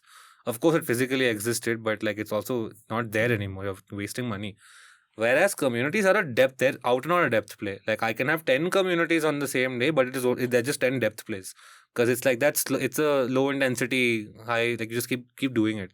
Then network effects can show up. Like I already know that with, let's say, Scroll Festival, which was an offline IP, which became a depth play for the Bangalore creator scene. The number of creator aspirants, which is more than the IIT aspirants or whatever right now, that have reached out, they're not even like micro creators, they are pre-creators that have reached out, and that's particularly who Scroll Festival targeted, is now the network effects are shown because now they are coming with a cinemat. I now have a cinemat in my network who counts as an editor, who now there's just like 40 more people that I can potentially execute things with, who are my favorite thing is they're not laptop creators. The laptop creative fraternity needs to exist for the majority client base of today, but that doesn't scale for the majority client base of, let's say, the next 5-10 years or the viral hits for the next 2 years, because that's not what's happening in, let's say, SF's tech scene. It's go on the ground, do a guerrilla shoot, go to a cafe, make a cap, take over something small, and spread on distribution. That's where the distribution angle keeps coming from. And this is the unconventional, non-traditional media buying distribution. Correct. Which is figuring out creators, individuals, sub-communities, online pages. Which is work. Yeah. But that's the work then. Like that's the work you charge for, not the I will handhold this servicing. Correct. Like, which is a very different skill set. Like you cannot train for that skill set. Like you have to be a doom scroller pre-job, I guess, for that, to just know these communities, build that network. I would go as far as say somebody who is in college right now, who is a part of a run club and a debate community and any other community, is better positioned than a fresher who wants to be a copywriter to just be in the marketing space, because they just have a better network. Right. Because that just puts you in a place where, you have I don't know, a Gatorade type brand, or chalo, you have a socks brand, which is probably the most boring category. I know a run club that can do something with this. Now, the problem, so that level of problem is actually solved already, where through network, like through basic networking, you can find them out or just search for them. It feels like a part of the market of modern marketing has already consolidated there. The next level now is the problem where now how do I zag? Now, what is the interesting thing I can do with them? So it's the equivalent of now everyone is doing social, unlike 10 years ago. Who's doing social in the most interesting way? So everyone will try community in one sense or the other. Who's doing it the most interesting way? That's either solved by starting the community yourself, which is non-laptop creative, on-ground, boots on the ground work, or partnering with the right operators and having enough control over it. So a lot of brands do this really well. But if you look at District did that meetup, right? Was it the Abhishek meetup, Aditya meetup? I don't remember, but I do know, I read something on Twitter about this. There was one recently also, right? Of Smash Guys. Vijayanagar or Vijay meetup or something. No, there was Sadashiv Nagar, I think. That they had one. Sanjay Nagar, Sadashiv Nagar. Yeah. So Abhijit had, I think, he's I think built something really cool. Yeah, immensely. One, a masterclass in operating, obviously in that category. I don't know many Sanjays. Do you know any Sanjays? Like I was generally like, I feel like, damn, I don't know too many Sanjays who are young. And I know one used to work here. He's 27, 28 now, but yeah. I don't think that's young. Which I think I find cool. But yeah, these having some zag or some form or another for offline is also like one. Yeah. So what it really comes down to brass tacks is you have to innovate every day, and you have to. The media will keep changing, and you have to be innovative. Like for example, one argument that we were wrestling with was, I don't want to buy a reel from a page. I don't want to buy a post. I want to buy only the pinned comment. If I buy all the pinned comments on 100 pages, that's enough, because then people are anyways opening the 50% people will open the comment section. That's a great media spot, because the pinned comment you see anyways, that's an untapped media asset, so to speak. So like you just option one is keep finding interesting media spaces. That should be your hygiene. Every day you keep finding a new spot to mess around with. And workstream 2 is keep innovating on comms. Like you have to have something cool. Like that's the only way to grab attention. So true. No, I think that thing on the insight on pinned comments is pinned post is so true. Pinned comments. Pinned posts. Pinned comments and pinned. Yeah, so true. Even posts, I think both. Yeah. Pinned posts will be extremely Expensive. Chalo, it's one thing that it's expensive. The other problem is pinned posts are only visible when you visit profile. Pinned comments are by default on Discover. You will end up looking at pinned comment by default. It's a great media space. True, very true. The thing you spoke about on building the community, and you said how you're best positioned if you actually run and if you're actually managing a community, let's say, right? I've noticed this among your generation and the one younger than that because I think there's a lot of internet usage and life behind screens, at least at certain age, they tend to be more inclined to indoor activities, and they're also slightly more introverted but intelligent than the generation that I was probably part of. Right, and it's just some sort of subtle observations that I've had. Could be wrong, could be right. And I think as a function of which I noticed for a set period of years, not enough people wanted to take up sales jobs, for example, right? Because it had a little bit of grunt. You had to do anything that it takes to convert a sort of a potential customer, and it involved you to be highly extroverted in a lot of ways, and it didn't come naturally to a lot of people graduating out of college in that age group, etc. And I noticed even it is a trend that started with my group and then it reduced as it went by. I somehow see now a slight change among the youngsters who sort of want to do, but that often comes clubbed with this need, I wouldn't say need, but affinity to the status game too, right? Because you then want to make full use of it. You put yourself out there, right? There's a layer in between, which is that quiet operator who isn't creating as much content, but loves the sales aspect of the game, loves the people-related interactions, and then is also able to then combine these strengths together and build something out, right?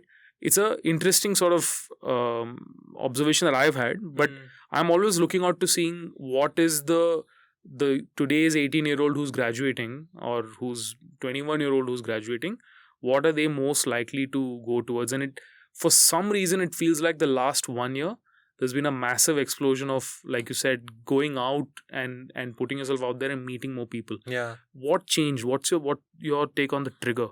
Okay, so if I just have to address the sales thing first, I also believe it's cyclical. I feel like sales is fully coming back because now people are doing sales calls on Reels. Yeah. Which is so fun to watch. It's so nice. Like there's a creator, right? Saad sells. Saad is great. Yeah. Saad is, I think he was in the UAE and then he came down to Hyderabad for some sessions. There's a bunch of Australian guys who just sit out of a house in Sydney and they're just like chilling and then doing sales calls. So sales has its own, so you can now do some status signaling with sales because it's a hard thing to do. Which wasn't there earlier. I think earlier sales was out of financial pressure and a need to just make that money. You would do that grunt work. There was no status game that way. Sales is a cool thing. Sales is a great skill to have anyways. Now there's some status attached to it. Because it's hard. It's the equivalent of, I guess, bodybuilding. That's just like hard. It's hard work, but I can do it. I don't know if this younger generation is more introverted necessarily. I've seen them with Gen Alpha, but they're not in the economy. They're not out there yet with their parents. So we'll have to wait and watch there.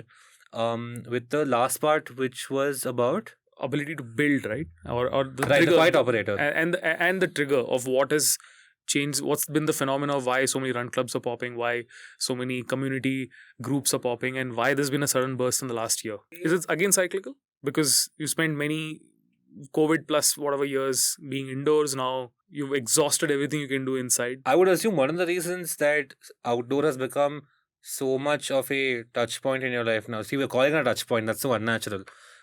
Is because there was this whole conversation during COVID that like screen time is now a negative thing. Like unless you're in marketing, you're like, oh, my screen time is more than yours. You don't want to spend more time scrolling. Like the anti-scroll, anti-social, like in terms of social IP exists because spending too much screen time is bad. The alt is to go out.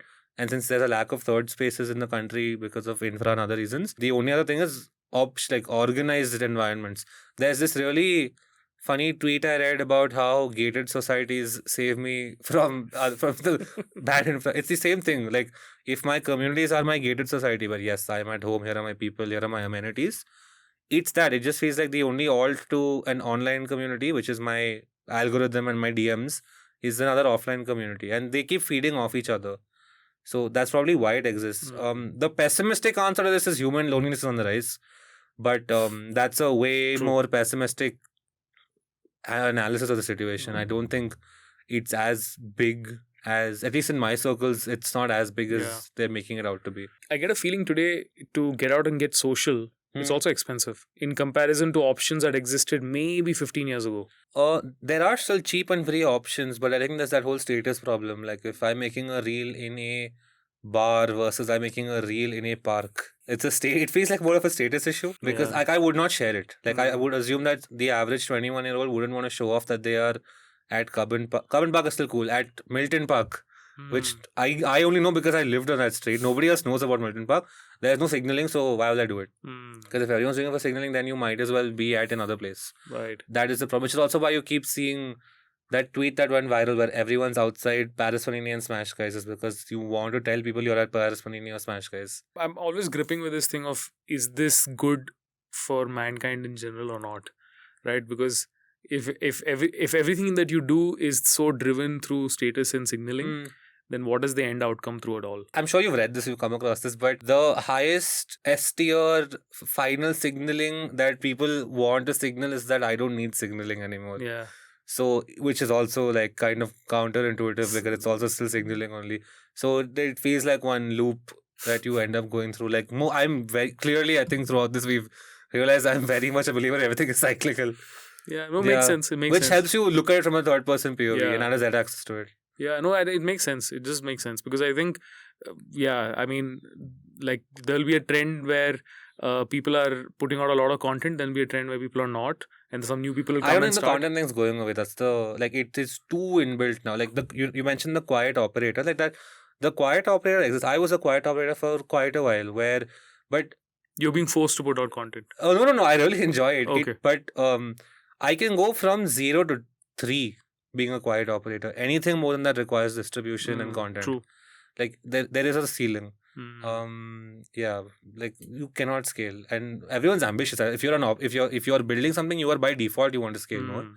Unless you burn your hands and you're like, no, I'm happy being a 0 to 3. I haven't explored it fully. I'm actually really fighting that battle in a lot of ways personally. Are you classifying yourself as a quiet operator? I want to be classified as a quiet operator. Let's put it that way. Oh, nice. Right? But that's what I like. Because that's what I think as you get older, you become you default to who you are. And I think a lot of that's happening. And I'm tracing back to my dad and my granddad's thing, which is my granddad was a ferocious reader.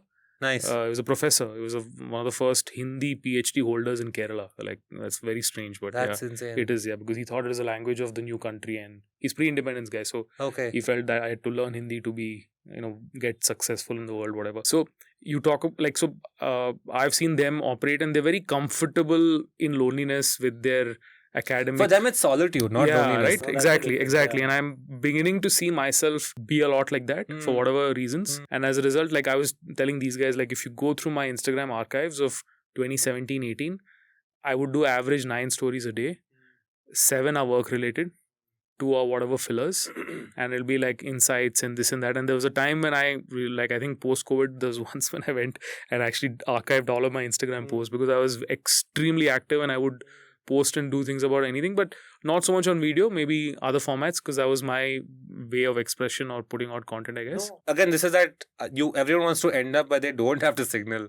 Or don't have to put out content, which is a...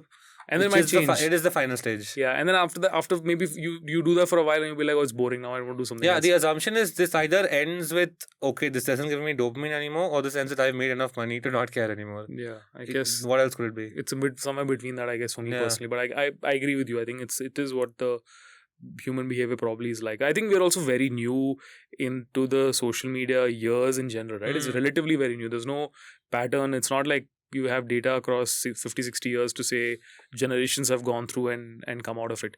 But you can draw parallels, I guess, with few things. But that's all. But you really can't pinpoint and say it is what it is. So we'll live it out and we'll probably be the first test subject to it.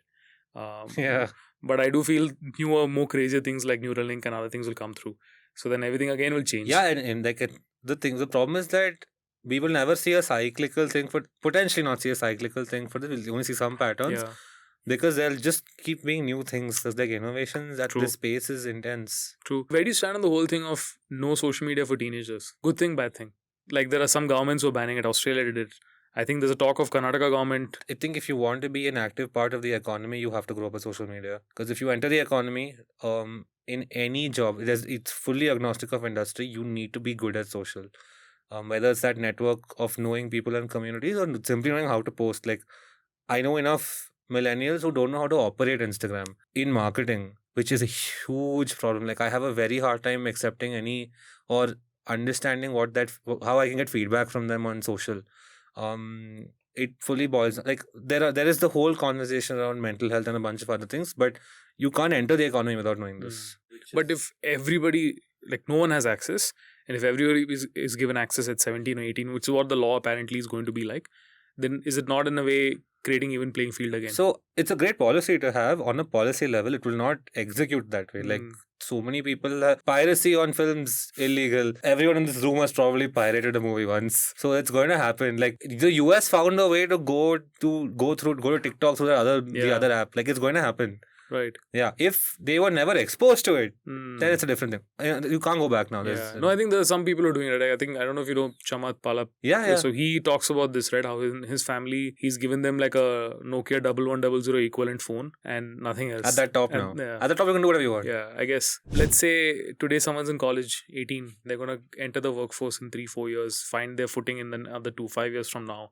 What is the skill to prioritize over everything else? I'll break it down into non-technical and technical because that's literally how I end up classifying a lot of the best people that I want to work with. Non-technical is out and out sales. It's out and out.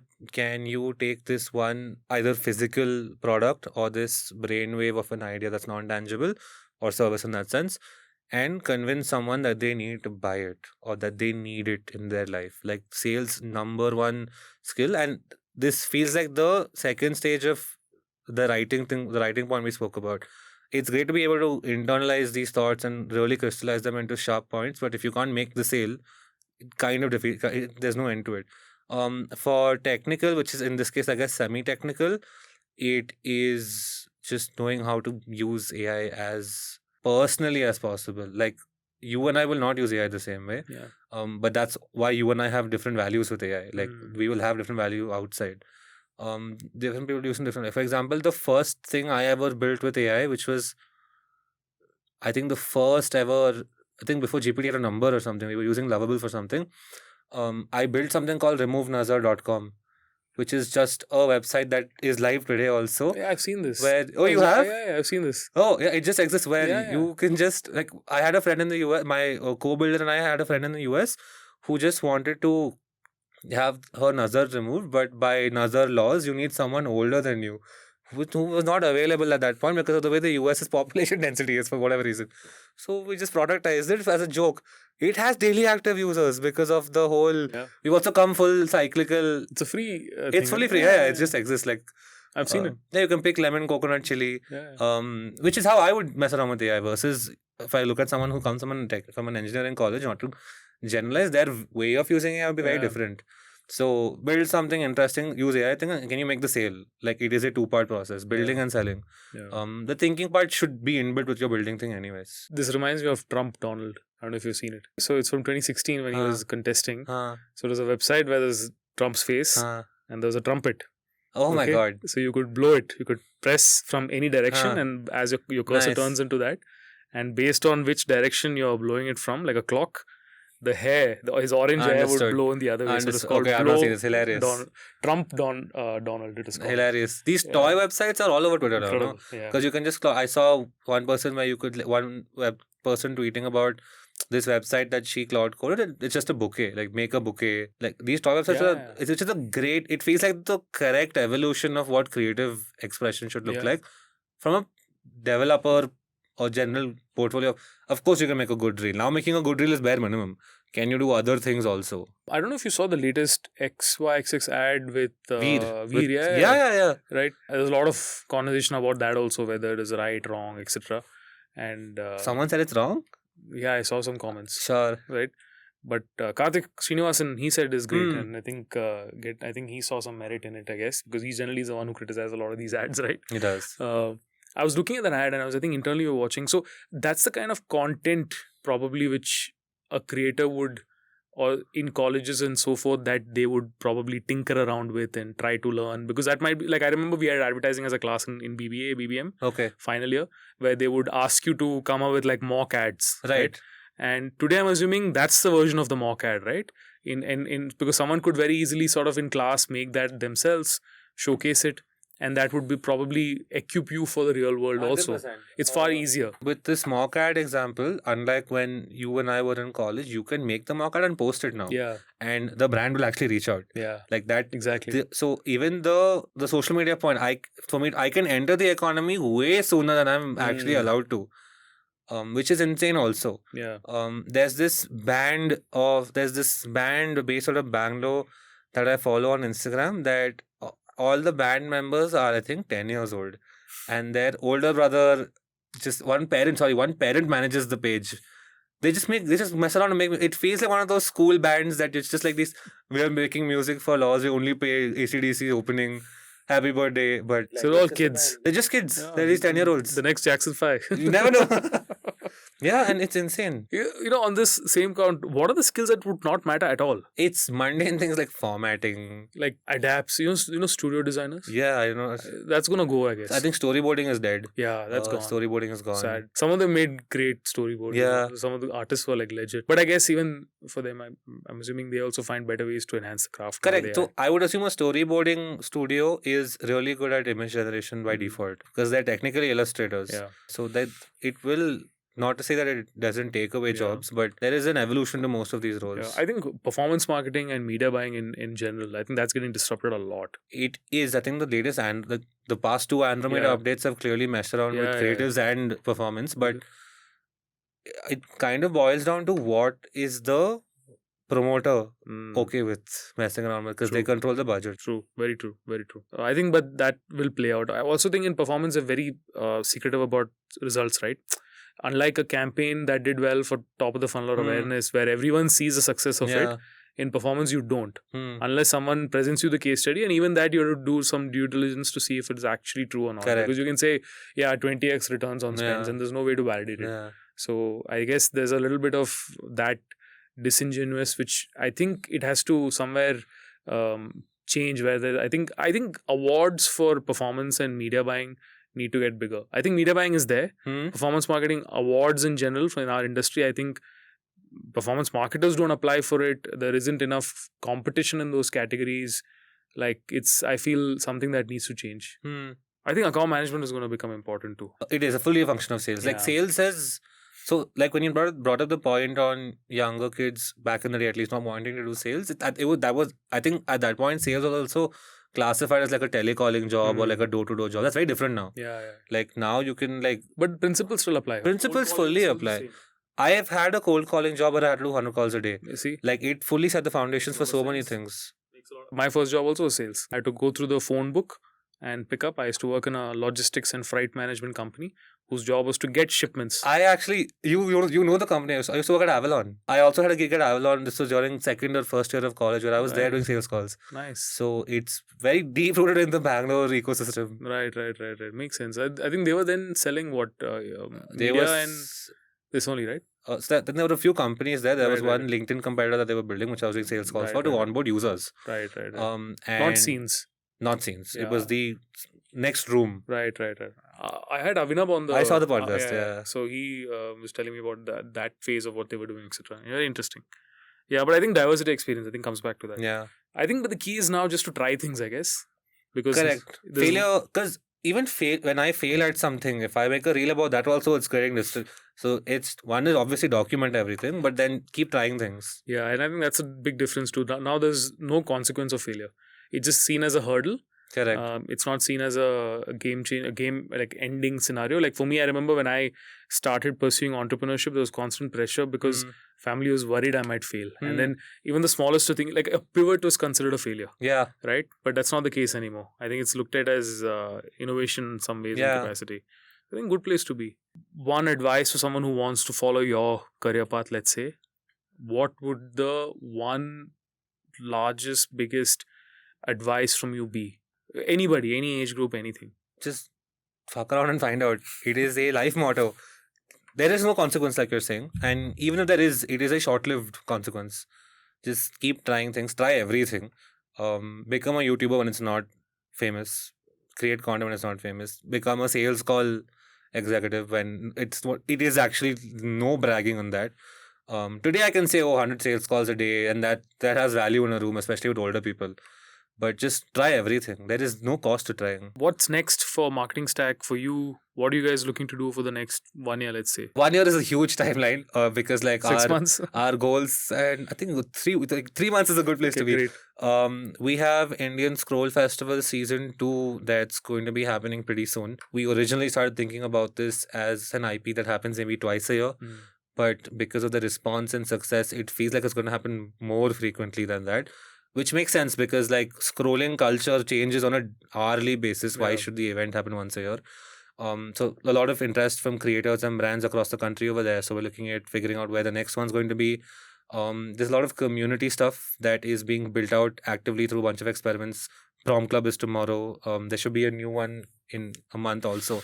Once Prom Club starts being autopilot with an operator. Talented. Like we're building a bunch of stuff that is to figure out IPs. So a lot of experiments are happening in parallel. There's the biscuit I told you about. There's just going to be a diamond biscuit very soon. Hopefully Farhan Akhtar gets involved. So all these experiments should go live in the next 3 months. And what the next following 3 months look like fully depend on what happens in the next 1 hour maybe. Like anything's possible. How does it work in the sense that is it monetized? Do you work on it? Like is it more of a you look at it as a more of your brand display marketing? Scroll Festival, it was always built out to be collective for creators because like it feels like Bangalore, unlike a Bombay, is starving for depth of creators. Like we have S tier, B tier, and like maybe UGC creators and a bunch, very few, sparsely in between. Whereas a Bombay has every size and style of creator at any price point. That's why we built it out. It also helps build like a creator pipeline. So it wasn't necessarily supposed to be like one extremely profitable, huge, economically viable event. But I think as we got closer to the event, the sponsors and brands are getting really involved. Obviously, there was a very hectic sales sales team at it. Like it was the two of us just going at it and pitching this everywhere. We actually we didn't have any sponsors until T-5 of the event. Like T-5 days, a few of us ended up closing Horlicks, Flipkart, Uber across the board through like last minute pitches. And then all of a sudden there were points in the P&L that made this green. And we closed out the event we just broke even, which was not in the plan. The plan was always to have a crazy cultural moment and scale that. And now that there's proof of concept, sales becomes easier for season 2. Makes sense. Do you see this turning into like an awards kind of a night? So there is an award already. It's Come Show Your Reel on this huge 10 feet tall 9x16 screen, which our LED vendor fully thought was impossible. So like we've changed how he thinks also. And there is an award. Like there were the top 5 reels did win 1 lakh each. Right. Do you see that also becoming a platform for brands now to display? Like I look at Mad Over Marketing, for example, and where it was 10 years ago was a nice little Facebook page, and then over years gathered steam, and then today I know for a lot of agencies it sits as an item for visibility, right? So they don't mind spending, for 5 to 10 to 15 entries, whatever it, or more than that, if they want to be seen there and heard, because it has a ripple effect and advantage. So do you see Scroll Festival or Scroll Awards, for example, turning into something like that in the future? It has to become something that is brag-worthy. That is the bare minimum. The difference is that there's no jury sitting and closed room and voting for which reel wins. Scroll Festival has audience voting. So, you know how people don't like ads? So, brands have to make pure play content like, let's say, the XYXX piece for it to actually win at Scroll Festival. So, we've also we've built all the tech in-house where while the reel is playing on the big screen, your individual phones will show that reel and you can vote it on a slider. So, of course, the brands can totally come participate. Like, these are all things in the pipeline. What's your parting advice to, let's say, a millennial brand manager who's probably in their mid-30s at large, small, medium, whatever it might be? What would be your one advice to them about the future of marketing? Brands end up buying inventory in print because it comes in cheaper and they go buy it bulk, obviously. So there's print, then you have your films, you have your social, you have your influencer. and you have maybe like 4 more things, it is going to get way more fragmented because there are just going to be more touch points that people go to because audiences are getting bored. But the time between realizing that this is a touch point that I need to exist in and it actually becoming mainstream is too much right now. Like brands who take advantages and basically take risks fast enough are the only ones winning. So take more risks and like realistically don't be afraid to fail because like at this point there is no cost of failure. You can make content or anything. So it kind of boils down to that. Solid. Thanks, Varun, for taking time out and doing this. I think this might be one of the few episodes of mine I watch again because I think there's so much you said. I want to just probably go back to it. And I think there's a lot of insight into what the next 10, 15 years of our line of work is going to be like. Less looking like ads, more looking like content. And I think you sit at that intersection where I think you have a sort of a first seat to what the future is going to look like. And I must say that I've very rarely come across people at the age of 25, 26 who I think has so much wisdom in their and clarity in their thoughts. So this has been a delight hosting you. Oh, thank you. Thank you. Hopefully I get you back again. Maybe a year down the line after maybe 4 seasons. Hopefully maybe we start a community. Who knows? Done. Looks like a done. It was very nice. Likewise.